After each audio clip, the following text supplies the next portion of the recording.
إن الحمد لله نحمده ونستعينه ونستغفره ونعوذ بالله من شرور أنفسنا ومن سيئات أعمالنا من يهده الله فلا مضل له ومن يضلله فلا هادي له وأشهد أن لا إله إلا الله وحده لا شريك له وأشهد أن محمدا عبده ورسوله يا أيها الذين آمنوا اتقوا الله حق تقاته ولا تموتن إلا وأنتم مسلمون يا أيها الناس اتقوا ربكم الذي خلقكم من نفس واحدة وخلق منها زوجها وبث منهما رجالا كثيرا ونساء واتقوا الله الذي تساءلون به والأرحام إن الله كان عليكم رقيبا يا أيها الذين آمنوا اتقوا الله وقولوا قولا سديدا يصلح لكم أعمالكم ويغفر لكم ذنوبكم ومن يطع الله ورسوله فقد فاز فوزا عظيما أما بعد إن أصدق الحديث كتاب الله وإن خير الهدي هدي محمد صلى الله عليه وسلم وشر الأمور محدثاتها وكل محدثة بدعة وكل بدعة ضلالة وكل ضلالة بالنار. எல்லா புகழும் எல்லாம் வல்ல அல்லாஹ்வுக்கு சுப்ஹானஹு வ தஆலாவுக்கே, சலாமும் சலவாத்தும் ஸல்லல்லாஹு அலைஹி வஸல்லம் அவர்கள் மீதும், சஹாபாக்கள், தாபீன்கள், தபஅ தாபீன்கள், நல்லோர்கள் எல்லோர் மீதும் என்றென்றும் எப்போதும் உண்டாகட்டுமா. அன்புக்குரிய அருமை சகோதரர்களே, இன்றைய ஒன்றுகூடல் நிகழ்ச்சியிலே நாம் குழந்தைகளை வளர்த்தெடுக்கக்கூடிய விஷயத்தில் கவனிக்க வேண்டிய விடயங்கள், வளரும் குழந்தைகள், அதை வளர்க்கக்கூடிய பெற்றோர்கள், இந்த ரெண்டு பேருக்கும் இருக்க வேண்டிய முக்கியமான சில விஷயங்களை கலந்தாலோசனை செய்வதற்காகவே இன்றைய நிகழ்ச்சியினுடைய இறுதி தலைப்பு தேர்ந்தெடுக்கப்பட்டிருக்கிறது. பொதுவாக இந்த குழந்தை பாக்கியம் என்பது அல்லாஹ் தஆலா நமக்கு தந்திருக்கக்கூடிய ஒரு மிகப்பெரிய ஒரு அருள். அல் மாலு வல் பனூன ஸீனத்துல் ஹயாத்தித் துன்யா. அல்லாஹ் தஆலா சூரத்துல் கஹ்ஃப் 46வது வசனத்தில் சொல்றான், பொருளாதாரமும் குழந்தை செல்வமும் இந்த உலகத்தின் மிகப்பெரிய அலங்காரங்கள் என்றாலும் வல் பாக்கியாத்து சாலிஹாத், நல்லமல் என்பதுதான் ஹைருன் இன்த ரப்பிக், அல்லாஹ்விடத்தில் சிறந்ததாக இருக்கும் என்பதையும் அல்லாஹ் தஆலா சொல்லி காட்டுறான். அதே மாதிரி இந்த குழந்தை செல்வம் அல்லாஹ்வோட அருளாக இருந்தாலும் அது ஒரு சோதனையாகவும் இருக்கும் என்பதையும் அல்லாஹ் தஆலா சொல்லி காட்டுறான். சூரத்து சாஃபாத் 100வது வசனத்திலே அல்லாஹ்வுக்கு சுப்ஹானஹு வ தஆலா இப்ராஹிம் அலைஹிஸ்ஸலாத்து வஸ்ஸலாம் அவர்கள் குழந்தை பாக்கியம் இல்லாத போது அல்லாஹ்விடத்தில் பிரார்த்தனை செய்த அந்த பிரார்த்தனையை சொல்லி காட்டுறான். ரப்பி ஹபிலி மினஸ் சாலிஹீன், யா அல்லாஹ் எனக்கு நல்ல சாலிஹான குழந்தைகள் இருந்து எனக்கு தந்து விடுவாயாக என்று அவர் பிரார்த்தனை செய்து அல்லாஹ்விடத்திலே கேட்டபோது ஃபபஷர்னாஹு பிகுலாமின் ஹலீம், அவருக்கு ஒரு குழந்தை பிறக்க இருக்கிறது, ஒரு பொறுமையான ஒரு குழந்தை அவருக்கு கிடைக்க இருக்கிறது என்ற நன்மாராயத்தை நாம் கொடுத்தோம் என்று சூரா சாஃபாத் 101வது வசனத்தில் அல்லாஹ் தஆலா சொல்லி காட்டுறான். அப்போ இந்த நபிமார்கள் அல்லாஹ்விடத்தில் குழந்தையை கேட்கும்போதே நல்ல சாலிஹான குழந்தையை தாயா அல்லாஹ் அப்படின்னு கேட்குறாங்க. நமக்கு இந்த குழந்தை செல்வம் என்பது அல்லாஹ் தஆலா நமக்கு தந்த ஒரு அமானிதம். அதை நபிகள் நாயகம் ஸல்லல்லாஹு அலைஹி வஸல்லம் அவங்க சொல்லி காட்டும்போது குல்லுக்கும் ராயின் வ குல்லுக்கும் மசூலின் அன் ரஅய்யத்திங்கிறாங்க. நீங்கள் எல்லாருமே பொறுப்புதாரிகள், உங்களோட பொறுப்புகள் பற்றி நாளை மறுமையில் விசாரிக்கப்படுவீர்கள் அப்படி என்று சொல்லி நபிகள் நாயகம் ஸல்லல்லாஹு அலைஹி வஸல்லம் அவங்க சொல்லி காட்டுறாங்க.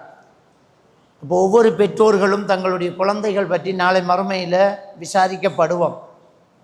ஏன்னோ திருமணம் முடித்தோம், சம்பாதிக்கிறோம், சொத்து இருக்கு, வீடு இருக்கு, காசு பணம் இருக்குது, குழந்தை பிள்ளை பெற்றுட்டோம் அப்படின்னு நம்ம வாழ முடியாதுங்க. நம்மக்கிட்ட எல்லாத்தையும் பற்றி கேள்வி கணக்கு கேட்கப்படும்.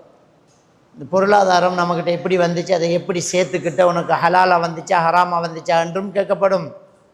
நம்ம குழந்தைகள் விஷயத்தில் நாம் என்ன கவனம் எடுத்தோம்ங்கிறதும் கேட்கப்படும். நம்ம நல்ல முறையில் கவனம் எடுத்து நல்ல முறையில் போதனைகளை கொடுத்து அது திருந்தி வரலைன்னா நம்ம மேலே குற்றம் இல்லை. நூஹ் அலைஹிஸ்ஸலாத்து வஸ்ஸலாம் அவர்களுடைய மகன் இஸ்லாத்தை ஏற்றுக்கொள்ளல, அதனால் அவர் மேலே குற்றம் இல்லை. ஆனால் சொல்ல வேண்டிய கடமையை நாம் சொல்லி ஆகணும். நல்ல வழியில் குழந்தைகளை வளர்க்கணும். அப்படி வளர்த்தும் தவறுங்கிறது ரொம்ப ரொம்ப அரிதிதான்.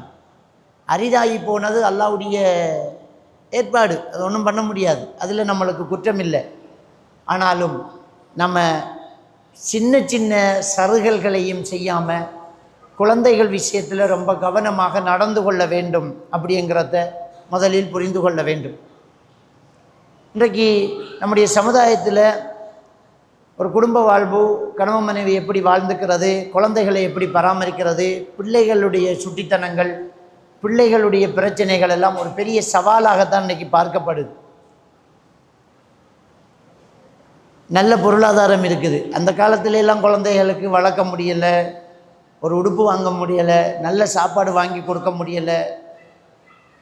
இப்படின்னா ரொம்ப கஷ்டப்பட்டு ரொம்ப வசதி இல்லாத ஒரு காலம் ஓடிப்போச்சு. சாப்பாட்டுக்கு கூட வழி இல்லாமல் ரொம்ப வசதி இல்லாத ஒரு காலம் ஓடிப்போச்சு. இப்போ அல்ஹம்துலில்லாஹ் நல்லா இருக்கிறோம். ஒரு இடத்துல ஒரு பாதிப்பு ஏற்பட்டு ஒரு பிரச்சனை ஏற்பட்டால் எல்லாருமா சேர்ந்து கை கொடுக்கக்கூடிய அளவுக்கு நிலைமை இருக்குது.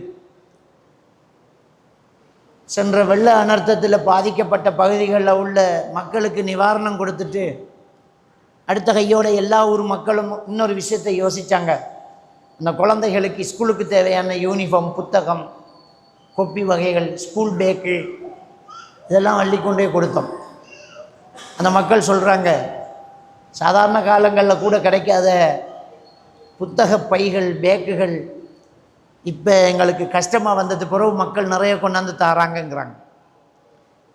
மொத்தமாக ஒரு ஸ்கூலில் எத்தனை மாணவர்கள் இருக்கிறாங்க, வெள்ளத்தில் பாதிக்கப்பட்டதோ படலையோ அந்த பகுதிக்குட்பட்ட ஸ்கூல் எத்தனை பேர், எத்தனை பிள்ளைங்கன்னு கேட்டு சில பள்ளிவாசல் நிர்வாகங்கள் ஓடிப்போய் அந்த எல்லா பிள்ளைகளுக்குமே அதுக்குரிய திங்ஸை கொடுக்கக்கூடிய சூழ்நிலையை நம்ம பார்க்குறோம்.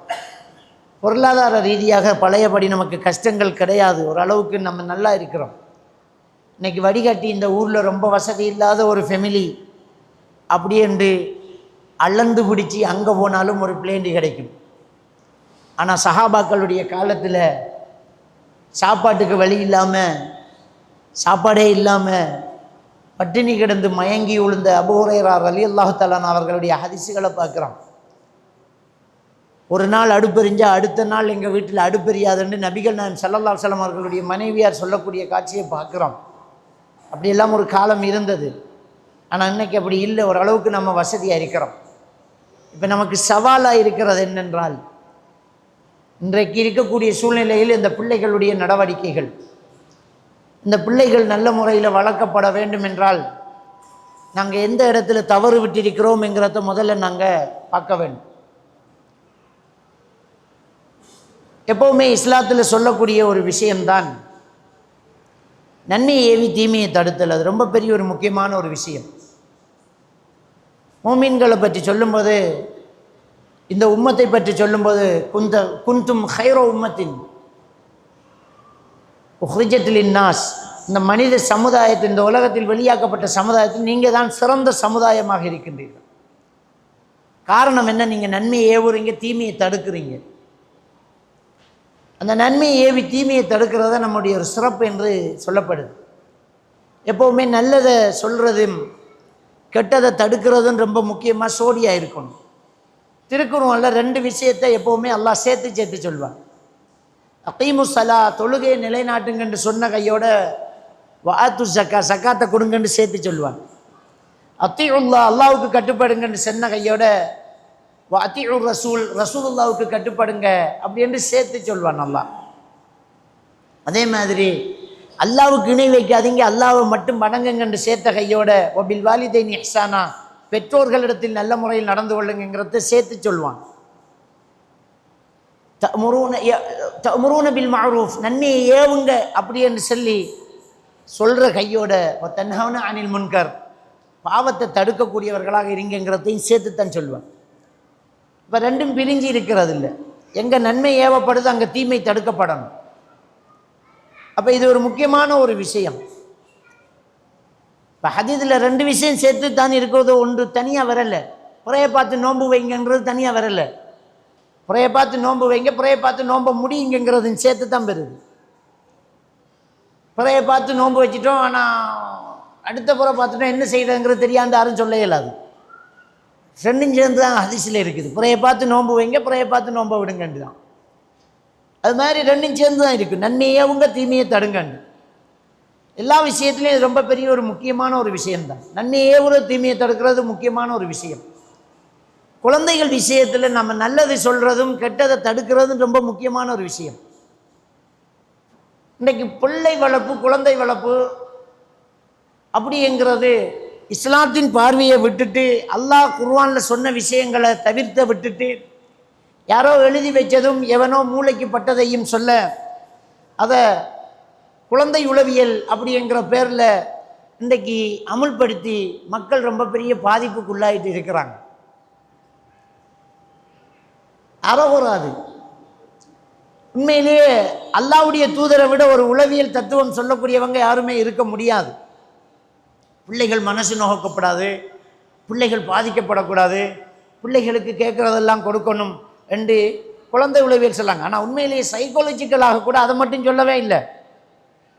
பிள்ளைகளுக்கு கேட்குறதெல்லாம் கொடுங்கன்னு சொல்லவே இல்லை. சைக்காலஜிக்கலாக பிள்ளைகளுக்கு நோ சொல்லி பழக்குங்கன்று தான் இருக்குது. நம்ம அதை பார்க்குறதும் இல்லை, கேட்குறதும் இல்லை. எப்போவுமே பிள்ளைகளை நாம் எப்படி பார்க்கணும்னு சொன்னால், தோல்விகளை ஏற்றுக்கொள்ளக்கூடிய மனோ வலிமையை கொடுத்து தான் பிள்ளை வளர்க்கணும். இல்லாட்டி அந்த பிள்ளை இந்த உலகத்தில் வாழ கஷ்டப்பட்டோம். நம்மளுடைய இருக்கும், நம்முடைய மடியில் இருக்கும், நம்மளுக்கிட்டே இந்த பிள்ளை இருக்குமென்று எப்போவுமே நினச்சிக்க முடியாது. நம்ம நாளைக்கு வேணுமென்றால் மரணிச்சிடலாம். ஆனால் இந்த குழந்தை இந்த உலகத்தில் வாழணும் என்றால் அதுக்கு தேவையான வலிமையை நம்மளால் தெரிஞ்ச அளவுக்கு, முடிஞ்ச அளவுக்கு கொடுத்துக்கிட்டு தான் இருக்கணும். இன்னைக்கு நிறைய தவறு நடந்துக்கிட்டு இருக்கு. என்னன்னு சொன்னால், குழந்தைகளுக்கு ஆசைப்படுறதெல்லாம் கொடுக்குறோம். என் பிள்ளை எனர்ஜெட்டிக் வசதி, நான் பட்ட கஷ்டம் என் பிள்ளை படக்கூடாது அப்படின்னு நம்ம நினைக்கிறோம். நாம் சாப்பாட்டுக்கு வழி இல்லாமல் இருந்திருப்போம், ஓடுறதுக்கு ஒரு பைக்கு கூட இல்லாமல் நம்ம வளர்ந்துருப்போம், ஸ்கூலுக்கு பேக்கில் புத்தகம் வைக்காமல் கையில் தூக்கிட்டு போய் ஆகியிருப்போம். என் பிள்ளை அப்படி இருக்கக்கூடாது, விதம் விதமாக பேக்கு வாங்கிட்டு. நான் அந்த காலத்தில் காட்சட்டை கூட இல்லாமல் படிச்சிருக்கிறேன். பிஞ்சு போன உடுப்பை போட்டிக்கிறேன். என் பிள்ளைக்கு உடுப்பு வேண்டி கொடுத்துக்கிட்டே இருப்போம். போனால் ஒரு 4 செட்டு உடுப்பு வாங்கணும். 1 லட்ச ரூபாய்க்கு உடுப்பு வாங்குவேன். என்ன இப்போ வளரும்போது இன்னொரு பைக்கு வேண்டி கொடுப்பேன். நான் பட்ட பாடு பிள்ளை படக்கூடாது, ஆசைப்பட்டா இன்னொன்றை சேர்த்து வேண்டி கொடுப்பேன். நல்லது விஷயம். நம்ம ஆசைப்படுறோம், அந்த பிள்ளை நல்லா இருக்கணும், அன்பு காட்டுறோம், பாசம் காட்டுறோம். ஆனால் இப்படி மட்டுமே நம்ம பிள்ளையை வளர்த்துட்டோம்டா, நம்ம பிள்ளை இந்த உலகத்தில் நம்மளை சபிக்கக்கூடிய ஒரு சூழ்நிலைக்கு தள்ளப்படும். இந்த பிள்ளையால் ஸ்டடியாக வாழ முடியாது. சின்ன வயசுலேயே ஸ்கூலில் குழந்தைகளுக்கு முதல் 3ஆம் ஆண்டில் ஸ்போர்ட்ஸ் ஏற்பாடு செய்வாங்க. அதுக்கு முன்னே ஸ்போர்ட்ஸ் இல்லை. 3ஆம் ஆண்டில் தான் ஸ்போர்ட்ஸ் வைப்பாங்க. இந்த ஸ்போர்ட்ஸ் எப்படி ஆரம்பிப்பாங்க தெரியுமா? தடை தாண்டி ஓட்டம். ஸ்போர்ட்ஸே என்ன தெரியுமா? இந்த பிள்ளைகளுக்கு ஒரு சின்ன உயரத்தில், சும்மா ஒரு அடி உயரத்தில் ஒரு கயிறை கட்டிட்டு அதை தாண்டி ஓடணும், ஓடு அப்படின்ட்டு விடுவாங்க. அந்த பிள்ளைகள் அதை பாஞ்சி தாண்டி ஓடிக்கிட்டே போகணும். பிள்ளைகளுக்கு விளையாட்டு, ஆசிரியர்களுக்கு அங்கே கண்காணிப்பு, ஆசிரியர்கள் நோட் பண்ணணும். அந்த பிள்ளையில் எந்த பிள்ளை தாண்டி ஓடிக்கிட்டு இருக்குது அதை டிக் பண்ணணும். எந்த பிள்ளை தாண்டாமல் அந்த கயிற்றை இழுத்துக்கிட்டு ஓடுது அதை டிக் பண்ணணும். எந்த பிள்ளை அந்த இடத்துல போய் டென்ஷன் ஆகி நின்று என்ன செய்கிறதுன்னு தெரியாமல் தவிக்குது அதை டிக் பண்ணணும். அந்த பிள்ளை இப்போ மனசு ரீதியாக பாதிக்கப்பட்டிருக்கு. அந்த கயிற்றை கண்டோன்னா என்ன செய்கிறதுன்னு தெரியாமல் அந்த இடத்துலையே நின்று அளப்பாக்குது, தடுமாறுதுன்னா அந்த பிள்ளை பாதிக்கப்பட்டது. அந்த பிள்ளைகளுக்கு சடுதியான முடிவெடுக்க முடியலை. அடுத்தது, அந்த பிள்ளை அந்த கயிற்றை இழுத்துக்கிட்டே ஓடுதுன்னு சொன்னால் அந்த பிள்ளை எதையுமே யோசிக்க மாட்டேங்க, தாண்டி போகுதுண்டா அந்த பிள்ளை வாழ்க்கையை ஜெயிக்கக்கூடிய பக்குவம் இருக்குது, பிரச்சனைகளை தாண்டி போகக்கூடிய பக்குவம் இருக்குது. இதை டிவைஸ் பண்ணி பிரித்து எடுத்து அந்த பிள்ளைகளுக்கு தேவையான உளவியல் ஆலோசனைகளை அந்த ஆசிரியர்கள் வழங்கணும் என்று ஒரு பாடசாலை தீர்மானிக்கும். இந்த பிள்ளைகளை வளர்க்கும் போது பெற்றோர்கள் கவனிக்க வேண்டிய ஒரு விடயம், இந்த பிள்ளைகள் ஒவ்வொரு பிரச்சனைகளையும் எப்படி எதிர்நோக்குது, அப்படிங்கிறத நம்ம கவனிப்போம். அதுக்கேற்ற மாதிரி அந்த பிள்ளைகளை நம்ம கையாள தெரியும். சும்மா நம்ம நாட்டில் அது இல்லாட்டியும் மேலத்தைய நாடுகளில் என்ன செய்வாங்கன்னு சொன்னால், ஒரு குழந்தை பிறந்தால் அந்த குழந்தையினுடைய ஐக்யூ எவ்வளவு இருக்குது, மூளை வளர்ச்சி எவ்வளவு இருக்குது, கருவறையிலேருந்து வரும்போதே ஒரு குழந்தைக்கு மூளை வளர்ச்சி வந்துருக்குது, அதெல்லாம் நோட் பண்ணுவாங்க. அந்த பிள்ளை இழுகி குப்புற படுத்துக்கிட்டு உண்ணி காலை ஒத்தி முன்னுக்கு வரக்கூடிய அந்த பருவத்தில், அந்த 3 மாதம் 4 மாதம் பருவத்தில் அந்த பிள்ளைய ஒரு பெட்டில் போட்டுட்டு கவனிச்சுக்கிட்டு இருப்பாங்க. அந்த பிள்ளை அப்படியே தவண்டு வந்து அப்படியே உண்ணி வந்து இன்னொரு தடவை உண்ணினா கீழே விழுவோம் என்ற இடத்துல என்ன செய்யுதுங்கிறத பார்ப்பாங்க. நிற்கிதா, அப்படியே வந்து விழுதா, அல்லது அந்த இடத்துல நின்று திரும்பி காலை வச்சு தாவுதா, இதெல்லாம் பார்ப்பாங்க. அப்போ அந்த பிள்ளையோட டெஸ்ட் விடணும். ரைட், இந்த பிள்ளை எவ்வளோ ஐக்குவானு. நம்ம ஹாஸ்பிட்டல்லாம் இந்த குழந்தை பிறந்தோடனே அந்த குழந்தைக்குள்ள சில டெக்ஸ்ட்கள் எடுப்பாங்க. அந்த பிள்ளையோட காது கேட்குதா, கண் பார்வை திரும்புதா, தாய்ப்பால் குடிக்குதா, அந்த பிள்ளையோட வாய்க்கு பக்கத்தில் இப்படி விரலை வைப்பாங்க. வச்ச உடனே அதை எடுக்க பார்க்குதுன்னா ஓகே, பிள்ளை நல்லா இருக்குது அப்படின்னு விட்டுருவாங்க. ஆனால் இன்னும் அதிகபட்சமாக அந்த குழந்தைகளை ஆய்வு செய்கிறாங்க. ஐக்கு எவ்வளோ வளர்ந்துருக்குன்ற ஆய்வு செய்கிறாங்க. நமக்கு ஒன்றுமே புரிய மாட்டேங்குது. ஆனால் உண்மையிலேயே நம்முடைய குழந்தைகளை நாம் வளர்க்கும்போது நம்ம அந்த குழந்தைகளுக்கு இந்த உலகத்தை எதிர்த்து நிற்கக்கூடிய ஒரு சவால் மனசை நம்ம கொடுக்கணும். தோல்விகளை ஏற்றுக்கொள்ளக்கூடிய மனோபக்குவத்தை கொடுக்கணும். கொடுக்காம குழந்தை வளர்த்து நம்ம சாதிக்க மாட்டோம். அந்த குழந்தை பாதிக்கப்படும். கேட்குறதெல்லாம் கொடுத்த நீங்கள் சொல்லுவோம், நம்ம சொல்லுவோம். செல்லம் கூடிட்டு ஓவர் செல்லம் குடும்பத்தில் முதல் கண்ட ஒரு பிள்ளையா இருக்கும். கீழே வைக்க மாட்டேங்கிறாங்க. எல்லா அன்டிமாரும் தூக்க தொடங்குவாங்க, அங்கிள்மாரெல்லாம் தூக்குவாங்க. பாப்பா எனக்கிட்ட கொஞ்சம் தாங்கடா அப்படின்னு தவிப்பார். அந்த பிள்ளைக்கு அவ்வளோ பாசங்கள் கூடும். அப்படி ஒரு பிள்ளை ஒரு குடும்பத்தில் பாச பிணைப்பில் கடுமையாக அரவணைக்கப்படுதுங்கும் போது அந்த இடத்துல கொஞ்சம் யோசிக்க வேண்டியும் இருக்குது. இந்த பிள்ளை பாதிக்கப்படுறதுக்கான வாய்ப்பும் கூட இருக்குது. ஏனென்றால் அந்த குழந்தைக்கு எல்லாமே கிடைச்சிக்கிட்டே இருக்கும். ஒரு இடத்துல கிடைக்காத போது அந்த பிள்ளை மன ரீதியாக பாதிக்கப்படும். மேனியா அப்படிங்கிற ஒரு பிரச்சனை இருக்குது. டிப்ரெஷன் என்கிறதுக்கு நேர் எதிரான ஒரு பிரச்சனை தான் மேனியா. டிப்ரெஷனுங்கிறது லோ மூடு, அப்படியே உட்கார்ந்துட்டு இருப்பார், ஒன்றுக்கும் விருப்பம் இல்லை. மேனியாங்கிறது ஹைப்பர் ஆக்டிவ், அடிச்சு பிச்சு கடிச்சு உதச்சி பிடிச்சி ஜன்னலில் ஏறி அங்கே போய் இங்கே கத்தி கூவண்டு தனக்கு ஊவண்டுக்கு நிற்கிறது தான் மேனியா. அடங்க மாட்டேங்கிறான், அடித்து போட்டாலும் அடங்க மாட்டேங்கிறான், அது மேனியா. இது டிப்ரெஷன். இந்த ரெண்டும் மாறி மாறி வந்துக்கிட்டு இருந்தால் பைப்போலர் எஃபெக்டிவ் டிஸார்டர்ன்னு சொல்லுவாங்க. இந்த குழந்தைகளுக்கு கேட்குறதெல்லாம் நாம் கொடுத்து வளர்க்க அந்த குழந்தைக்கு தோல்வி ஏற்றுக்கொள்ளக்கூடிய மனோ வலிமை இருக்காது. அடுத்தவங்களை மதிக்கக்கூடியதில்லை. ஏத்தா அப்படின்னா எடுத்துகிட்டு போயிட்டே இருக்கணும். இந்த பிள்ளைகள் தான் 90 மார்க்ஸ் வாங்கினதுக்கு சூசைட் பண்ணும். 10 மார்க்ஸ் குறைவானது அந்த பிள்ளையால் தாங்க முடியும். நம்ம வளர்த்த விதம் பிள்ளை நோ சொல்லணும். பிள்ளைகளுக்கு கேட்குறதெல்லாம் கொடுக்கறது இல்லை, அது வேணாம், சரியாகாது, இப்போ பாப்பா கிட்ட காசு இல்லை அப்படி சொல்லணும். நீங்கள் எப்போவுமே வெளியிறங்கும் போது பைக்கில் பிள்ளைய எடுத்து ஒரு ரவுண்ட் சுற்றி பொண்டாட்டிகிட்ட கொடுத்துட்டு போகிறத பழக்கமாக்கிட்டீங்கன்னா நீங்கள் தான் கஷ்டப்பட போகிறீங்க. ஒரு நாள் அவசரமாக போக வலிக்கிட்டால் விட மாட்டான், கத்துவான், கத்துவான். அந்த நேரத்தில் நமக்கு கோபம் வரும். உனக்கு பிள்ளை வளர்க்க தெரியுமாடி என்று பொண்டாட்டிகிட்ட கேட்போம். நம்ம தானே வளர்த்தது. பலமையாக்காதீங்க, எப்போவாவது சுற்றிட்டு போங்க. அப்போ அன்னைக்கு இல்லை வாய் பாப்பாண்டா போயிட்டே இருக்கலாம். அஸ்ஸலாமு அலைக்கும் மகன் போயிட்டே இருக்கலாம். ஒரு ரூபா கொடுத்துட்டு போயிட்டே இருக்கலாம். இன்றைக்கி பாப்பாவுக்கு டைம் இல்லை, இன்னொரு நாளைக்கு போய்க்கலாம்னா கேட்டுக்குவான். நீங்கள் வளமையாக செஞ்சுட்டு ஒரு நாள் செய்யாட்டி அந்த பிள்ளையால் தாங்க முடியாது. பிள்ளையில் எந்த குற்றமும் இல்லை, நம்மளில் தான் குற்றம் இருக்கு. நீங்கள் வெளியூர் போயிட்டு வெளியே வேலைக்கு போயிட்டு வீட்டுக்கு வரும்போது டெய்லி சாக்லேட் வந்து கொடுத்தா நீங்கள் தப்பான ஆள். எப்போவாவது ஒரு நாளைக்கு மறந்துருப்பீங்க, அல்லது வார நேரம் கடை பூட்டிருக்கும், இல்லாட்டி பொக்கெட்டில் காசு இல்லாமல் இருக்கும். அப்போ உங்கள் குழந்தை உங்கள் மேலே எரிச்சப்படுவான். பாப்பா என்னோட இறக்கம் இல்லைன்னு ஃபீல் பண்ணுவார். சாக்லேட் வாங்கி கொடுங்க, ஆனால் வளமையாக்காது. நலும்பெரும் பெறாமலும் விடும் அப்படிங்கிற ஒரு மனநிலை அந்த பிள்ளைக்கு தெரியும். இதை கேட்குதுண்டா உடனே கொடுத்துடாதீங்க. ஒரு நாளைக்கு இல்லைன்னு சொல்லுங்க. இல்லை வேணாம், கூடாது, தப்பு, அது நம்ம மார்க்கெட்டுக்கு பிள்ளை, பாப்பா கிட்ட அந்த அளவுக்கு பணம் இல்லை, இது உங்களோட வயசுக்கு இல்லை மகன், அது வேணாம், வேறு அது பார்ப்போமா, இன்னொரு நாளைக்கு பார்ப்போம், பாப்பா காசு வந்தால் வாங்கி தரேன்னா ஓகே. அந்த பிள்ளை சைலண்டாகும். இந்த பிள்ளைகள் இந்த உலகத்தில் அவனுடைய விஷயத்தை முடிச்சுக்கு போகிறதுக்கு அவன் வாழ்க்கையில் சில பாடங்களை அவனுடைய ஃபார்முலாவாக அவனுடைய அடையாளமாக எடுத்துக்குவான். அதான் அவனுடைய சிக்னேச்சர். அப்படி எடுத்துக்குவான், அவனோட சிக்னேச்சர் எடுப்பான். சில பிள்ளைகள சிக்னேச்சர் என்ன தெரியுமா? ஏதாவது கேட்பான், கொடுக்கலாட்டி தட்டோரண்டு அப்படியே கீழே விழுவான். அது தலை வெடிச்சு ரத்தம் வரும், சுவரில் போய் மோதுவான், கத்துவான். அது ஹாஸ்பிட்டலாக இருக்கும், ரோடாக இருக்கும், கல்யாண வீடாக இருக்கும், பள்ளிவாசலாக இருக்கும், மாமா வீடு மாமி வீடா கத்துவான். தம்பியம்பாங்க, தூக்குவாங்க. நேரம் 1 மணி ஆகும், கத்துவான். செய்ய வழி இல்லைன்ற ஒரு சூழ்நிலைக்கு வருது.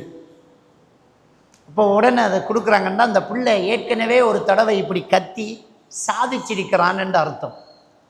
ஒரு தடவை அவன் சத்தம் போட்டு கத்தி தொல்லை தாங்க முடியாம அவ்வா இவன் வாயை பொத்தணும் வேண்டிக்கு வாடியதாண்டு அந்த பால் பாக்கெட்டை வேண்டி இன்னொரு கொடுத்தோன்னே வேண்டி எடுத்துருவான். ஓகே, இப்போ அது அவனுடைய சிக்னேச்சர். இப்போ அவன் மைண்டில் அதை எழுதிட்டான். ஓகே, இனி ஏதாவது இவங்க தரணும்னா நம்ம இந்த டிசைனில் போக வேண்டிய, அவனுக்கு அது வலிக்காது. இப்போ நாம் என்ன செய்யணும்? அவர் கீழே விழுகிறார், கத்துறார், நாங்கள் முடிவெடுக்கணும், இன்றைக்கு இதை கொடுக்கக்கூடாதுண்டா இல்லை, முடிஞ்சு, இல்லைண்டா இல்லை. கத்துறார், கொஞ்சம் கஷ்டம்தான். ஒரு வார்த்தை சொல்ல, பாப்பா சொல்லிட்டேன், இல்லாட்டி உம்மா சொல்கிறேன், உம்மா சொல்லிட்டேன், அது கூடா, அது வேணாம், பேசாமல் இருக்கணும். இல்லையா, கதவை போட்டு விட்டு நீங்கள் கத்துங்க. தம்பி நீங்கள் விடிய கத்தினாலும் அது இல்லை. இப்போ பெத்த மனசு துடிக்குதும் தவிக்குதும், வாப்பாவுக்கு உம்மா சப்போர்ட், உம்மாவுக்கு வாப்பா சப்போர்ட். எந்த பிள்ளைக்கு நான் கொடுக்க போகிறேன் 2 பேர் சொல்லுவார், உங்களுக்கு சும்மா இருக்கணும், எந்த பிள்ளைய விடுங்க சொல்கிறா. இவங்க 2 பேரும் சரியாக இருந்தாலும் வீட்டுக்கு இருக்கிற மாமனார் மாமியா விட்றல, பேர பிள்ளை கத்துற என்னால் தாங்க இல்லாம்பாங்க. இப்போ தான் நமக்கு பிள்ளை வளர்க்க இல்லாமல் போகும். தயவு செஞ்சு விட்டுறணும். அவர் அன்றைக்கு மட்டும்தான் கத்துவார், விடிய கத்துவார், 12 மணி வரைக்கும் கத்துவார், 1 மணி வரைக்கும் கத்துவார், டயர்ட் ஆகுவார், ஒரு 2 மணிக்கு தூங்குவார். அவரை மைண்டில் அவர் ஒரு சிக்னேச்சர் வைப்பார், உம்மா இல்லைண்டா இல்லை தானே, என்ன அவ்வளோதான், இதுக்கு மேலே அந்த சத்தம் பெறாது. எப்போ நீங்கள் கடையை தட்டி கோல் பண்ணி, பாப்பா ப்ளீஸ் மகன் கொஞ்சம் கோவிச்சிக்காதடா, நேரம் 12 நீ கடை பூட்டிட்டு போயிட்டு தெரியும், இவன் பால் பாக்கெட் ஒன்று கேட்டு கத்துறான்டா, அல்லாக்காக நான் அந்த கடைக்கு முன்னுக்கு வர மதிலால் எட்டித்தாவாப்பாண்டு வேண்டி கொடுத்து, அப்பாடா இவனை அமைதிப்படுத்துகிறோம்னு நீங்கள் நினச்சிட்டீங்கண்டா, வாழ்க்கை பூரா இதே வேலை தான் நீங்கள் செய்யணும். ஒரு நாளைக்கு மட்டும் பார்த்துக்கிட்டு இருங்க, சரி. அப்போ இந்த குழந்தைகளுக்கு தோல்வியை ஏற்றுக்கொள்ளக்கூடிய மனோபக்குவத்தை கொடுக்கணும். இல்லைன்னு சொல்கிறத இல்லைன்னு, இது கூடாதுன்னா கூடாதான். அவன் சொல்லுவான், வந்து எல்லாரும் பர்த்டே கொண்டாடுறாங்க, கேக்கு வெட்டுறாங்க, கேக்கு திங்க, எனக்கு பர்த்டே எங்கே, என்னோட பிள்ளோட மனசு வந்துருமெண்டு மார்க்கத்தை கையுடுறோம். பர்த்டே கொண்டாடுறது பிதாத்துமான், அது மார்க்கத்தில் இல்லை, இஸ்லாத்தில் இல்லை, தப்பு மகன். அதை வீட்டுக்கு கொண்டாடைய மேலா, வெளியில் கொண்டாடைய மேலா மகன், அது நாம் செய்கிற வேலை இல்லை, அது முஸ்லீம் அல்லாதவர்கள் செய்கிற வேலை, அது பாவம், அது கூடாது மகன், அவ்வளோதான். நாமளும் அந்த ஃபங்க்ஷனுக்கு போகிறதும் இல்லை, நம்மளோட வீட்டை நடக்கிறதும் இல்லை, நம்மளோட பிள்ளைகளுக்கு அது கூடாதுன்னு சொன்னால், ஸ்கூலில் இருந்து வந்து மகன் சொல்கிறான், பாப்பா இன்றைக்கு ஒரு பொடியனுக்கு பர்த்டே எல்லாருக்கும் கேக்கு தந்து, நான் வேண்டி திங்கல பாப்பா, அஸ்தாகுல்லாஹ் அலிமம்பா. அவனுக்கு ஆசை வராது. ஏன்னா நம்ம வளர்த்தது அப்படி,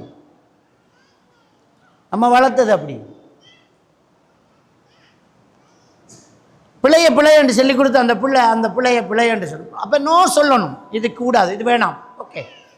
இப்போ அந்த பிள்ளை என்ன கேட்பான் தெரியுமா? பாப்பா இது எனக்கு ஆசை அறிக்கை, வேண்டி தரலாமான்னு கேட்பான். வேண்டி தாங்கன்னு கேட்க மாட்டான், வேண்டி தரலாமான்னு கேட்பான். பாப்பா காசு இருக்கான்னு கேட்கான். ஒரு தடவை என் மகன் என்னடா கேட்கு? இல்லை எனக்கு அது ஆசையாக இருக்கு. இருக்குடா காசு. ஏன்னா நம்ம அப்படி சொல்லியிருக்கோம் ஒரு தடவை, இல்லை வாப்பாக்கிட்ட காசு இல்லை வேணும். அப்போ அவன் அதை மைண்டில் வச்சுக்கிட்டு இப்போ அதை பொருளை கேட்கல, வாப்பா காசு இருக்கா. எப்படி அவன் அந்த அந்த ட்ரக்குக்கு வாரான். இதான் அந்த பிள்ளைகள் தோல்விகளை ஏற்றுக்கொள்ளக்கூடிய அந்த பக்குவத்தை கொடுக்கணும்.